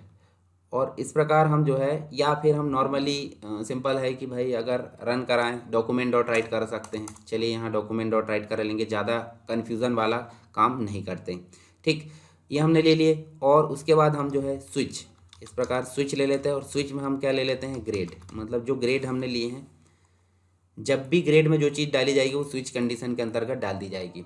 अब इसके अंदर केस होते हैं, स्विच और केस, स्विच और केस, स्विच और केस, ठीक है। तो यहाँ देखिए जितने केस होंगे उसके बाद ब्रेक लगाना ज़रूरी होगा। तो हम यहाँ पे देंगे क्या, जैसे हम नॉर्मली ले लेते हैं डॉक्यूमेंट डॉट राइट। चलिए यहाँ केस कौन सा ले लेते हैं, केस ए। अगर इस प्रकार है, मतलब अभी कौन सा है, बी, पर यदि ए भी है, हमको ए भी लगाना पड़ेगा ना, मतलब कोई व्यक्ति जैसे डॉक्यूमेंट डॉट राइट करे और यहाँ ग्रेड इज ए, ठीक है, ये ले लिए। उसके बाद हम लगा देते हैं क्या, अच्छा यहाँ सेमीकोलन लगाना ज़रूरी है, ये जो है इस प्रकार से हम सेमीकोलन लगा देते हैं। ध्यान से देखिए, हमने ग्रेड दी है, कुछ भी हो सकता है, ग्रेड ए हो सकता है, बी हो सकता है, सी हो सकता है। स्विच में हमने क्या डाल दिए, ग्रेड। और यदि ग्रेड केस 1 में, इसमें केस रहते हैं, तो केस में अगर ए है तो क्या होना चाहिए, ए, और यदि बी है तो बी होना चाहिए। पर हर एक के बाद यहाँ पे क्या होगा, हर एक के बाद यहाँ पे ब्रेक होगा, और ब्रेक के लिए यहाँ पे सेमीकोलन लगा लिया जाता है, ठीक है। अच्छा यहाँ पे आपका जो है सेमीकोलन नहीं लगेगा, यहाँ कॉलन लगेगा। ध्यान से देखिए, केस में आपका कॉलन लगेगा, बाकी जगह आपका सेमीकोलन लगेगा। तो हम इसको जो है एक एक करके यहाँ पे क्या कर लेते हैं, ये कॉपी कर लेते हैं ताकि हमारा समय बचे। अब देखिए, केस अगर बी है, केस अगर बी है तो क्या होना चाहिए, तो यहाँ ग्रेड इज बी हो जाना चाहिए, फिर ब्रेक हो जाएगा। फिर केस अगर सी है, जैसे केस अगर सी है तो केस सी होने की स्थिति में क्या हो जाना चाहिए, यहाँ पे ग्रेड सी हो जाना चाहिए। फिर उसके बाद डी है, डी अगर है तो यहाँ पे भी क्या हो जाना चाहिए, डी। और यदि कोई नहीं है तो यहाँ पे हो जाना चाहिए डिफ़ॉल्ट, जैसे हम ये हमने लिखे डिफ़ॉल्ट, और डिफ़ॉल्ट में हम जो है क्या प्रिंट कर देंगे, डिफ़ॉल्ट में हम जो है इस प्रकार से ये दोनों चीज़ हम जो है यहाँ पे प्रिंट कर देंगे, और ब्रेक करने की ज़रूरत नहीं पड़ेगी। यहाँ पे सिर्फ डिफ़ॉल्ट में हम जो है नो ग्रेड कर देते हैं, क्या कर देंगे, नो ग्रेड, ठीक। ध्यान से देखिए, यहाँ पे आपको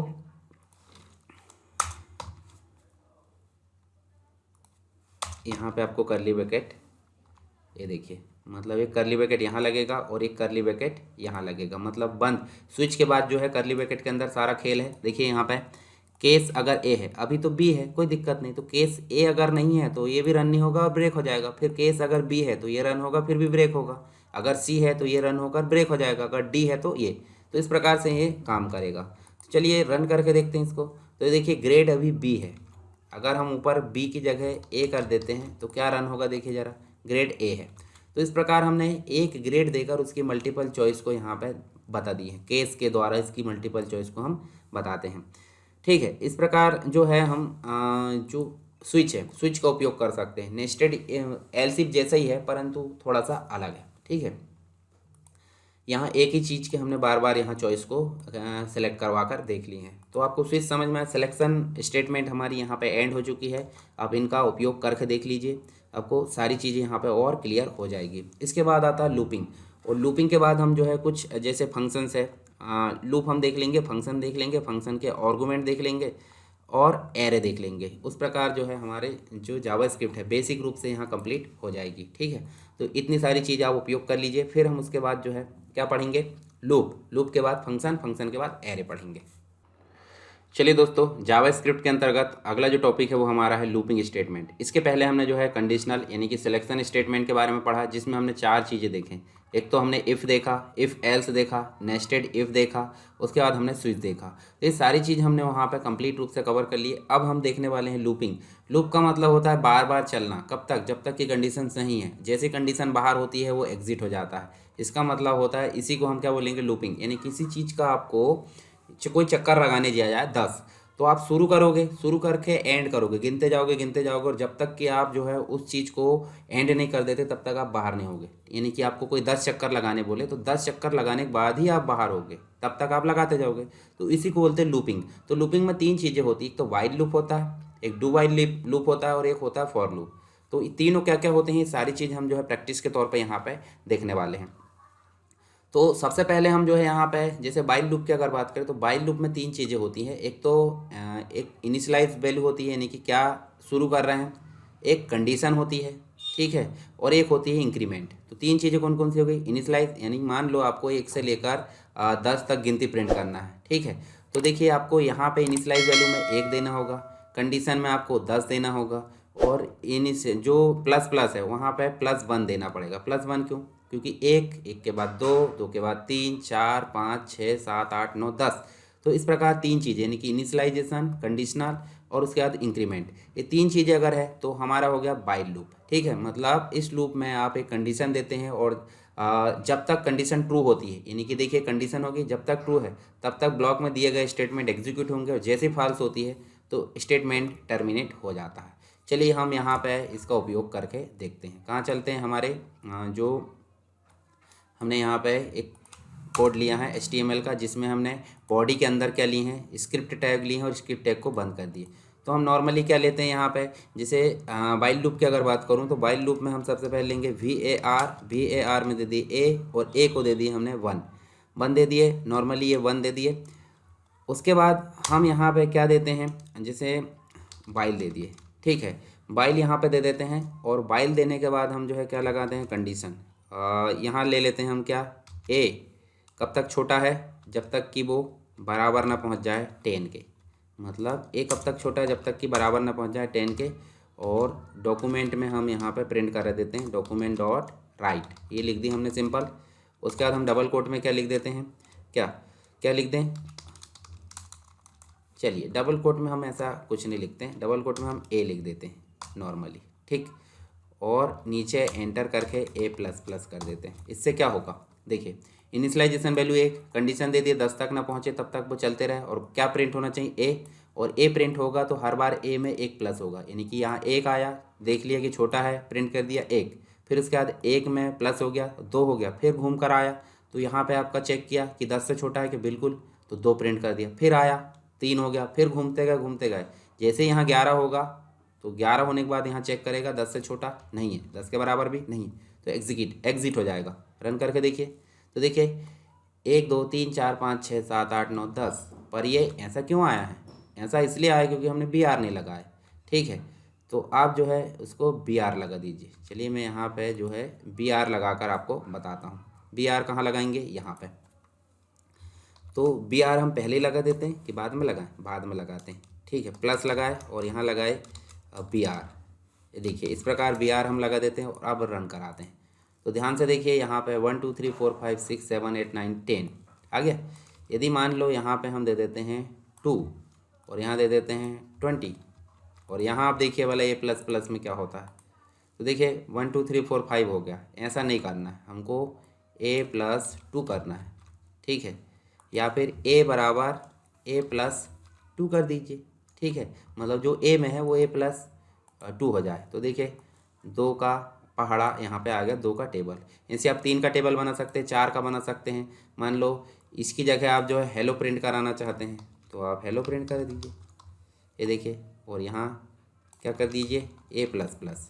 ठीक, और यहाँ पे आप 1 से 5 कर देते हैं, यानी 5 बार हमको हेलो प्रिंट कराना, प्रत्येक बार जो है ब्रेक होना चाहिए। देखिए hello hello hello hello print हो गया।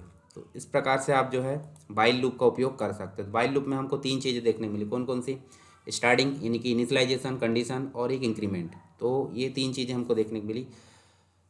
परंतु यदि फॉर लूप की अगर बात करें तो फॉर लूप में मैं इसको हटा देता हूँ।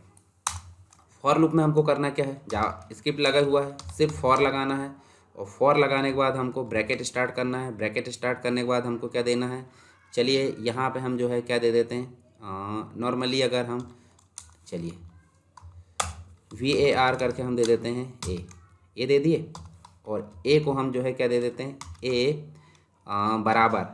बराबर है कितने के, 1 के, मतलब A बराबर है 1 के, सेमीकोलन लगाएंगे।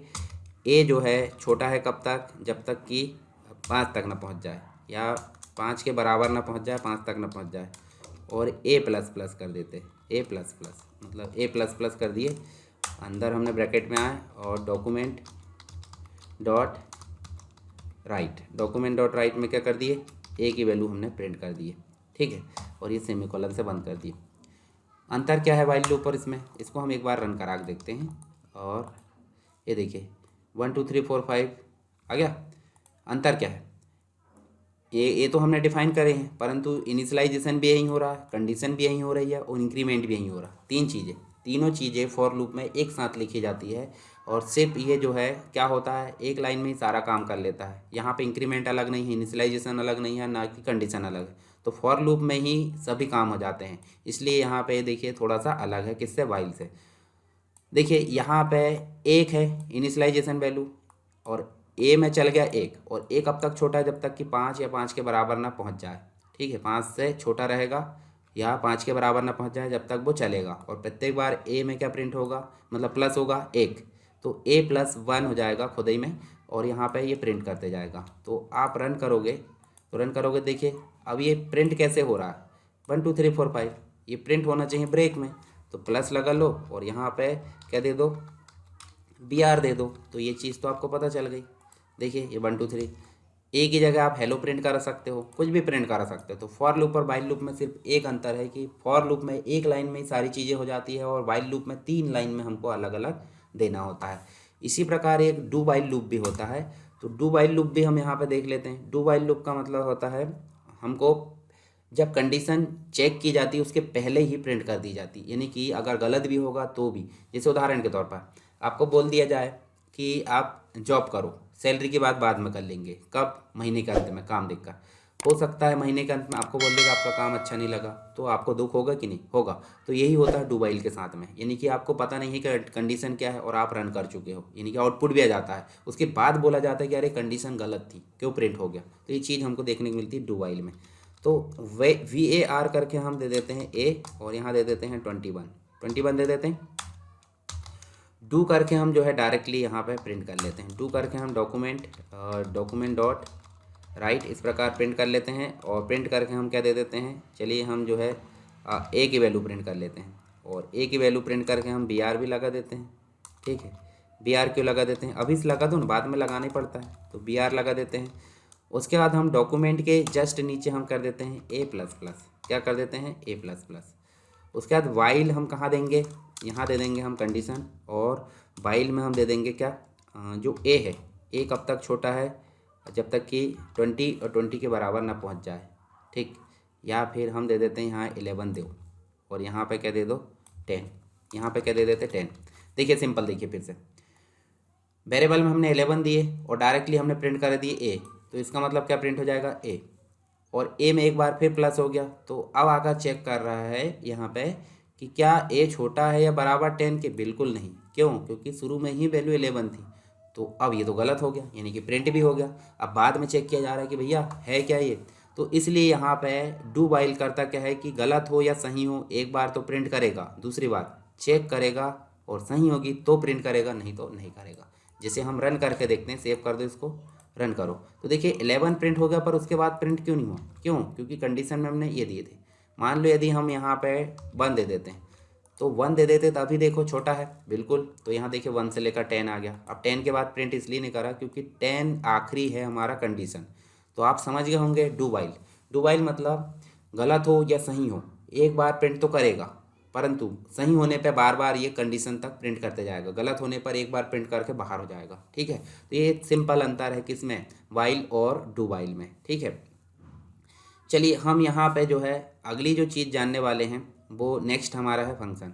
तो आपको यहाँ पे क्या क्या देखे हमने, हम 3 चीज़ें यहाँ देख लेते हैं। चलो मैं आपको दिखा देता हूँ यहाँ पे थ्योरी में, तो आप इसको कम्प्लीटली यहाँ पे पढ़ लेना, तो ज़्यादा आपको और अच्छे से क्लियरिटी हो जाएगी। वाइल लूप हमने देख लिए, डू वाइल भी हमने देख लिए, जैसे यहाँ नंबर में हमने कुछ भी दिए, और उसके बाद हम जो है डू वाइल में यहाँ पे डू के अंतर्गत क्या है, कॉल कर दिए तो वो प्रिंट हो गया, और वाइल के द्वारा बाद में इसको चेक किया जा रहा है। तो अगर गलत है तो अंडू तो हो नहीं सकता, प्रिंट हो गया एक बार, पर अगर गलत हो तो एग्जिट हो जाता है। पर यदि यहाँ ट्रू है कंडीशन तो बार बार वो प्रिंट करते जाएगा।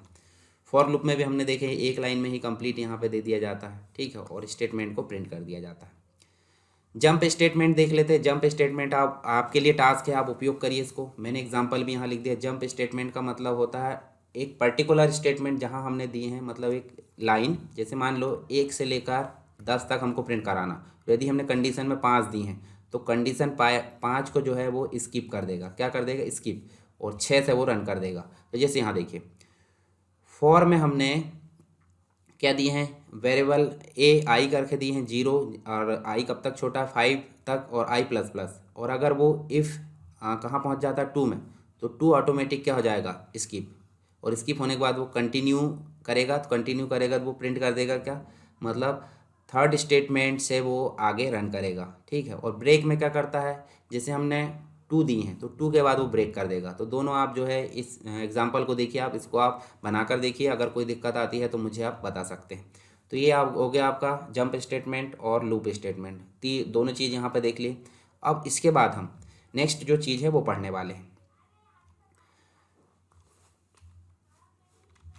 चलिए यहाँ हम जो है अगली जो चीज़ देखने वाले हैं वो देखने वाले हैं क्या, जावास्क्रिप्ट के अंतर्गत फंक्शन। फंक्शन मतलब होता है, मान लो आपको कोई काम बार बार करना है, बार बार करना है, तो उसके लिए जावास्क्रिप्ट में आपको फंक्शन देखने को मिलते हैं। फंक्शन यूज़र डिफाइन भी होते हैं और लाइब्रेरी भी होते हैं। यूज़र डिफाइन लाइब्रेरी फंक्शन क्या होते हैं, जो जावास्क्रिप्ट में पहले से डिफाइन कर दिए गए, जिनका काम पहले से डिफाइन है। परंतु ऐसे फंक्शन कुछ फंक्शन जो हमारी ज़रूरत के लिए हम डिफाइन कर लेते हैं, उसे यूज़र डिफाइन फंक्शन कहते हैं। तो हम जो है फंक्शन का उपयोग यहाँ पर देखने वाले हैं। तो यहाँ कोड की यूजेबिलिटी, यानी कि कोड हम बार बार यूज़ कर सकते हैं एक बार डिफाइन कर दिए तो, और हमारे जो वेब पेज है उसका आकार भी छोटा रहता है फंक्शन के उपयोग से। तो नॉर्मली फंक्शन के कैसे बनाते हैं, अभी हमने एक बार देखे थे। जैसे मान लो हम हेड के अंदर फंक्शन बनाते हैं और कॉल कहाँ करते हैं, बॉडी में। तो फंक्शन बनाने के लिए क्या करते हैं, फंक्शन कीवर्ड लिखते हैं और फंक्शन का नाम लिखते हैं। जैसे हमने ऐड लिख दिए, और ऐड लिखकर हम जो है इसको क्या कर देते हैं, करली ब्रैकेट में एंटर। ऐड में हम क्या करेंगे, यहाँ वेरिएबल ए बराबर हम दे देते हैं 10, वेरिएबल बी बराबर हम दे देते हैं 20, और वेरिएबल सी बराबर हम दे देते हैं क्या, ए प्लस बी, ठीक है, ए प्लस बी दे दिए। और एक और दे देते हैं डॉक्यूमेंट डॉट राइट में दे देते हैं टोटल इज़, ये टोटल इज़ प्लस करके सी दे दिए, ये सी आपको स्मॉल देना है। तो ध्यान से देखिए आप, इस फंक्शन ने क्या करा, फंक्शन हमने कीवर्ड दिए, फंक्शन का नाम है, और नाम के अंदर हमने जो है पूरी डेफिनेशन दे दी। इसका मतलब ऐड को जब भी कॉल किया जाएगा तब वो जो है ये सारा काम करके देगा। तो कहाँ कॉल करते हैं, इसमें, तो हम डायरेक्टली ऐड कर दें इस प्रकार, ठीक है। और इसको हम जो है कॉल करने के बाद, मतलब यहाँ स्क्रिप्ट बॉडी के अंदर हमने लिख लिए और इसको रन कर देते, ओपन इन ब्राउज़र। तो देखिए टोटल 30 आ गया। तो ये नॉर्मल बेसिक फंक्शन था। बेसिक फंक्शन मतलब बिना आर्गूमेंट वाला। आर्गूमेंट का मतलब ऐड जो लिखे हैं इसके अंदर कोई भी वेरिएबल नहीं लिए, इसका मतलब वो क्या है, और बिना आर्गूमेंट वाला है। अब आर्गूमेंट वाला भी हम देखेंगे। आर्गूमेंट मतलब अपने साथ में कुछ वेरिएबल के साथ में वो काम करेगा, ठीक है। तो चलिए आर्गूमेंट वाला भी हम देख लेंगे। हमने नॉर्मली यहाँ पे क्या देखें, एक फंक्शन देखें, हेलो वर्ल्ड वाला प्रिंट करा सकते हैं, या फिर बटन में हम जो है इसको प्रिंट करा सकते हैं, ठीक है। बटन के लिए हमको जो है इनपुट टाइप बटन यानी कि फॉर्म लेना पड़ेगा। तो फॉर्म वाला जो है हम बाद में देखेंगे, इसको हम अभी हटा देते हैं। चलिए यहाँ पे हम जो है क्या लेते हैं, फंक्शन रिटर्न वैल्यू वाला लेते हैं, ठीक है। रिटर्न वैल्यू वाले फंक्शन पे हम काम करेंगे। तो उसके लिए हम यहाँ पे क्या लेना पड़ेगा, ये देखिए इसके अंदर हमको जो है आर्गूमेंट लेना पड़ेगा। आर्गूमेंट कैसे लेते हैं, तो आर्गूमेंट लेने के लिए हमको देखिए, अगर हमको यहाँ पे आर्गूमेंट यानी कि पैरामीटर्स होते हैं, देखिए यहाँ पे जब हम फंक्शन डिफाइन करते हैं, ये देखिए फंक्शन दिख रहा है, उसमें हमने नाम लिखे, नाम के साइड में हम क्या लिखेंगे, आर्गूमेंट। आर्गूमेंट का नाम हम सिंपल दे सकते हैं, जैसे हम कोई अदर लैंग्वेज पढ़ते तो हाँ अभी हम ऐसे जो है वैल्यू देते थे, VB.NET हो, सी लैंग्वेज हो, या अन्य कोई वेरिएबल हो, मतलब अन्य कोई लैंग्वेज। तो ऐड के अंदर हम क्या देंगे, मान लो हम एक्स दे देते हैं और एक दे देते हैं वाई, और जो भी एक्स वाई की वैल्यू आएगी वो कहाँ चली जाएगी, एक्स की वैल्यू चली जाएगी ए में, और वाई की वैल्यू चली जाएगी बी में। इसका मतलब ए और बी में कहाँ की वैल्यू आ गई, एक्स और वाई की। एक्स वाई की वैल्यू कब आएगी, जब फंक्शन को कॉल किया जाएगा। तो दोनों वैल्यू आ गई, दोनों वैल्यू को प्लस किया गया सी में, और सी का टोटल ले लिया गया, यानी कि जहाँ भी कॉल किया जाएगा ये वैल्यू जो है कैलकुलेट होकर वापस लौट जाएगी। तो नॉर्मली अगर बात करें हम यहाँ पे ऐड हमने कॉल करे, ऐड के अंदर हम दे दिए 30 और कॉमा दे दिए 40, ठीक है। ये देखिए नॉर्मली इतना दे दिए, तो 30 कहाँ चली गई, 30 चली गई एक्स में।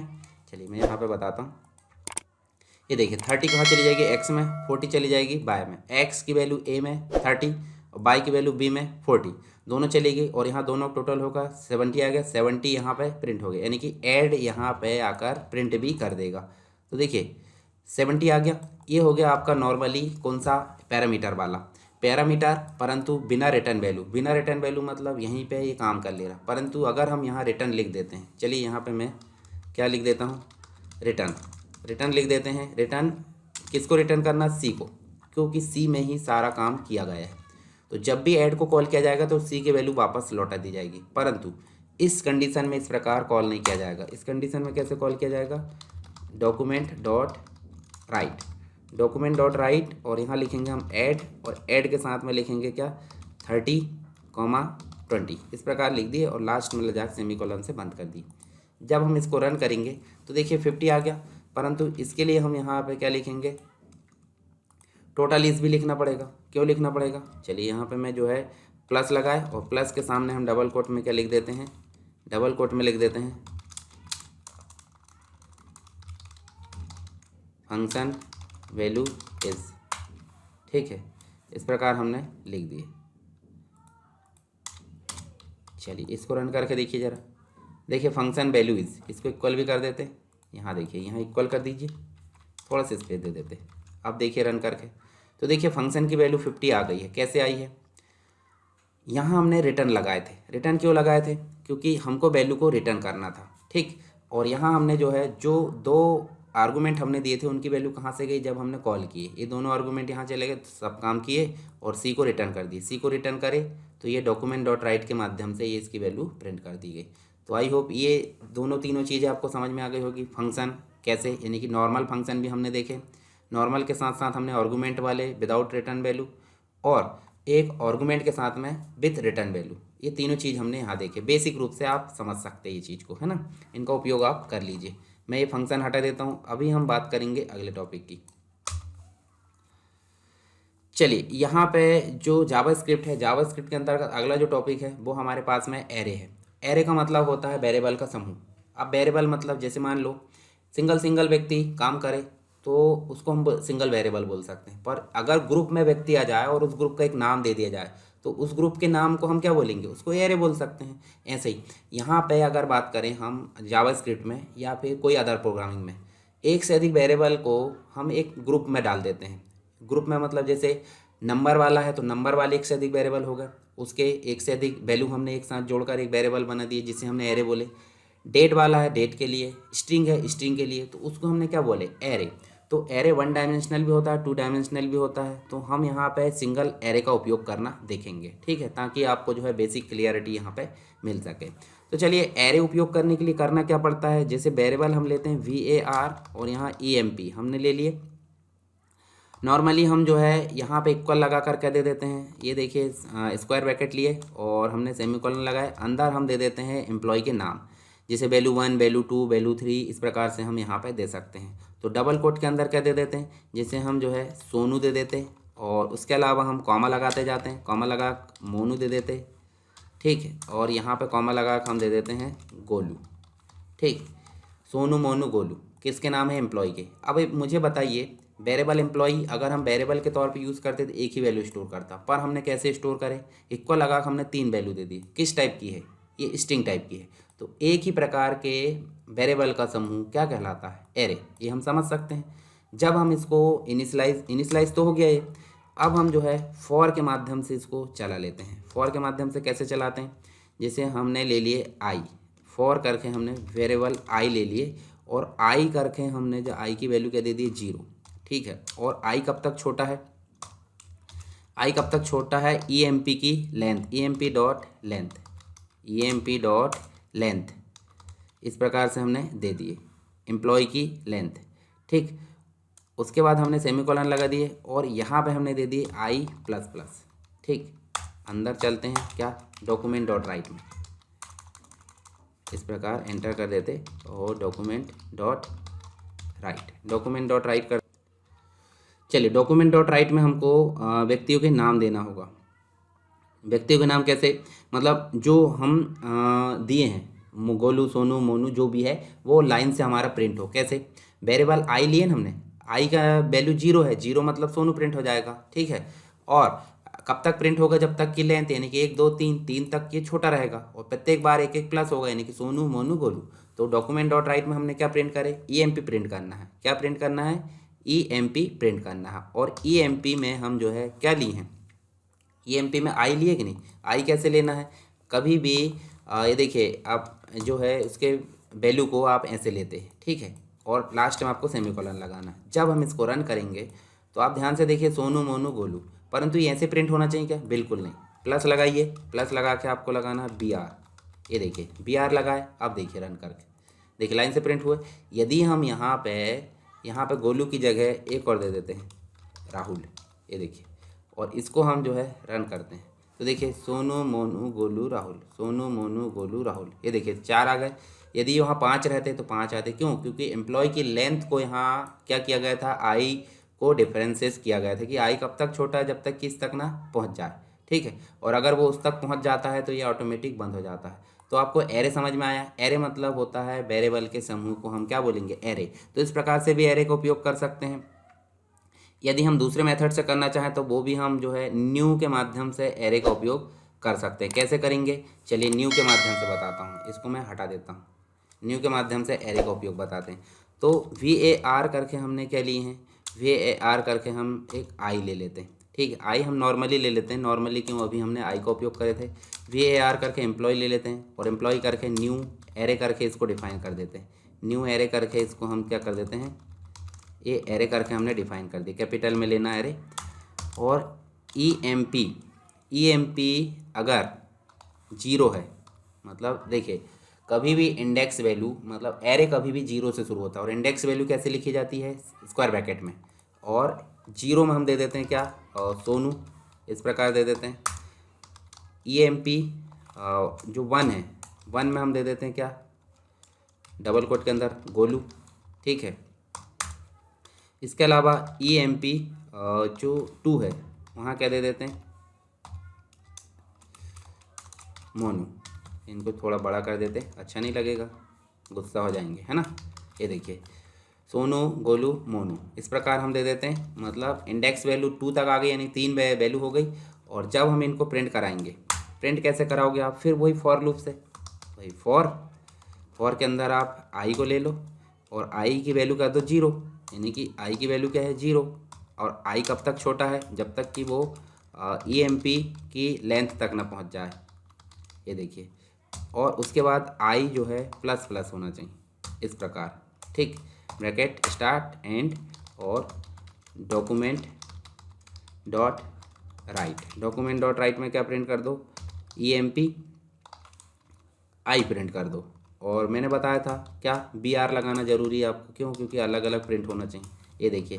और लास्ट में सेमीकोलन, कैसे, वेरिएबल आई लिए, क्यों लिए, क्योंकि फॉर लूप में लगाना था, वहाँ भी ले सकते थे, कोई दिक्कत नहीं, आप ऐसे भी ले सकते हैं। चलिए इसको मैं हटा देता हूँ, ज़्यादा कन्फ्यूज़न वाली स्थिति नहीं होना।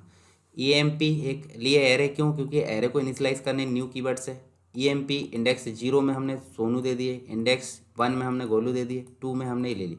वेरिएबल आई कब छोटा, मतलब आई की वैल्यू दे दी 0, और आई कब तक छोटा, जब तक कि लेंथ तक ना पहुँच जाए इसकी, कब तक लेंथ है 2 तक, और प्रत्येक बार में आई प्लस हो। तो आई यहाँ प्रिंट हो रहा है एम्प्लॉय के साथ में, तो एम्प्लॉय तो प्रिंट हो रहा है, परंतु आई क्या है, इंडेक्स वैल्यू है, तो ये प्रिंट हो रहा है। चलिए रन करके देखो, ये देखिए अनडिफाइंड, ये अनडिफाइंड क्यों बोल रहा है ऐसा, देखिए यहाँ पे हमने जो है सेमीकोलन यहाँ पे ये हटा दो, और हटाने के बाद हम देखिए फिर से रन करते हैं। क्या क्या लिए हमने, देखिए वेरिएबल एम्प्लॉय लिए, एक वेरिएबल लिए एम्प्लॉय, जो कि न्यू एरे के नाम से इनिशलाइज हो गया, ठीक है। इनिशलाइज मतलब उसको डिक्लेयर कर दी हमने सही रूप में। इनिशलाइज करने के लिए हमने देखिए इंडेक्स वैल्यू, मतलब कितने कंटेंट उसके अंतर्गत लेना, वो इंडेक्सिंग के ऊपर डिपेंड करता है। 0 में हमने लिए क्या, सोनू, फिर 1 2, और उसके बाद हमने जो है फॉर को यहाँ पर क्या कर लिए, फॉर को डिफाइन कर लिए, फॉर लूप हमने इसके पहले पढ़े, और यहाँ पे हमने इसको डॉक्यूमेंट के साथ में प्रिंट कर दिए। तो देखिए सोनू गोलू मोनू। यदि मान लो हम यहाँ पे क्या करते हैं, एक और बढ़ा दो, जैसे हमने एम्प्लॉय और यहाँ पे EMP करके हमने 3 कर लिए, और 3 के बाद हमने दे दिए राहुल, इस प्रकार, और सेमीकोलन से इसको बंद कर दो। अब यहाँ देखो जरा क्या परिवर्तन होता है, रन करके देखते हैं, तो देखिए 4 आ गए। तो इस प्रकार से देखिए, एक तो हमने डायरेक्टली यहाँ डिफाइन कर दिए थे, एक तो न्यू कीवर्ड से हमने लिए हैं, मतलब न्यू करके इनिशलाइज कर ली हैं। अब यहाँ पे एक और बात होती है कि न्यू करके हम डायरेक्टली ले सकते हैं, कैसे, चलिए मैं इसको हटा देता हूँ, ये सारी चीज़ मैं फिर से हटा देता हूँ। हटाने की बजाय इसको बस हटाता हूँ, और आप देखिए यहाँ पे वेरिएबल एम्प्लॉय न्यू एरे, इस प्रकार लिए, और न्यू एरे के बाद ब्रैकेट लगा कि नहीं, ब्रैकेट में भी हम फिर से ले सकते हैं, और सोनू फिर ले सकते हैं, यहाँ से गोलू, और फिर हम कॉमा लगा के ले सकते हैं राहुल। ठीक, इस प्रकार 3 ले लिए। अब देखिए ध्यान से, हमने न्यू करके एरे लिए और एरे में हमने डायरेक्टली यहीं पे वैल्यू दे दी है, और वैल्यू देने के बाद हमने डायरेक्टली फॉर लूप लगाए। फॉर लूप लगा के हम जो है प्रिंट कर लेते हैं। तो देखिए ये तरीका भी हमारा काम करेगा। क्यों? क्योंकि हमने जो है इस प्रकार से भी देखिए, एक तो हमने सिंपल एरे लिए थे, डायरेक्टली हमने वैल्यू लेकर उसको प्रिंट कर दी थी। दूसरा हमने न्यू कीवर्ड के तौर पर अलग अलग वैल्यू इनिशियलाइज करके प्रिंट करा है। तीसरा हमने जो है एरे को कैसे प्रिंट करा है, न्यू कीवर्ड के साथ में वैल्यू इनिशियलाइज करके प्रिंट करा है। तो ये तीनों तरीके हमारे यहाँ पर देखने को मिल गए। अब देखिए यहाँ एक चीज़ और होती है, जैसे कोई फंक्शन हम बनाते हैं तो माउस के तौर पर उसको रन कराते हैं, तो उसको भी हम यहाँ पर देखने वाले हैं अभी। ठीक है, चलिए यहाँ पे हम जो है फंक्शन एक बनाते हैं। हमने इसके पहले फंक्शन पढ़े थे। फंक्शन बनाकर हम जो है उसको बटन के तौर पर कैसे रन करते हैं। तो सबसे पहले आपको जो स्क्रिप्ट है हेड वाली, उसके अंदर जाना है और एक फंक्शन को डिफाइन करना। फंक्शन करके हमने ऐड करे, और ऐड करने के बाद हम जो है इसमें क्या कर लेते हैं, कुछ काम कर लेते हैं। जैसे वेरिएबल करके ए ले लिए, ए करके हमने दे दिया 20, और वेरिएबल करके बी ले लिए, बी करके दे दिए हमने 10। ठीक है, और वेरिएबल करके सी ले लिए और सी को दे दिए a+b। ठीक है, और डॉक्यूमेंट को हमने क्या कर लिए, डॉक्यूमेंट डॉट राइट, और यहाँ पे दे दिए डबल कोट के अंदर टोटल इज इक्वल करे, और यहाँ पे प्लस लगा के हमने जो है सी को प्रिंट कर लिए। ठीक है, ये काम हमने कर लिया। यानी कि ऐड को जब भी कॉल कराया जाएगा तो ये सारा आंसर यहाँ पे आना चाहिए। तो यहाँ जो बॉडी है, बॉडी के अंदर हम स्क्रिप्ट जो लेते हैं, स्क्रिप्ट को ना लेकर हम जो है इसको स्क्रिप्ट को हटा देते हैं। अब हम लेते हैं फॉर्म। जैसे फॉर्म आप लेते थे कि नहीं, जैसे देखिए हम जो है फॉर्म लेते थे, ये हमने ले लिए फॉर्म, और फॉर्म लेने के बाद हम जो है इसको क्या करते हैं, बंद भी कर देते हैं। ठीक है, ये फॉर्म को हमने बंद कर दी। इसके अंदर एक टैग होता है इनपुट टाइप, इनपुट टाइप, और हम यहाँ ले लेते हैं बटन। ठीक है, बटन का नाम दे देते हैं क्या, बटन का नाम क्लिक दे देते हैं, और इसमें वैल्यू भी जो है, वैल्यू भी इसकी क्लिक दे देते हैं, क्लिक हेयर, है ना। और एक इसका इवेंट होता है जिसका नाम है ऑन क्लिक।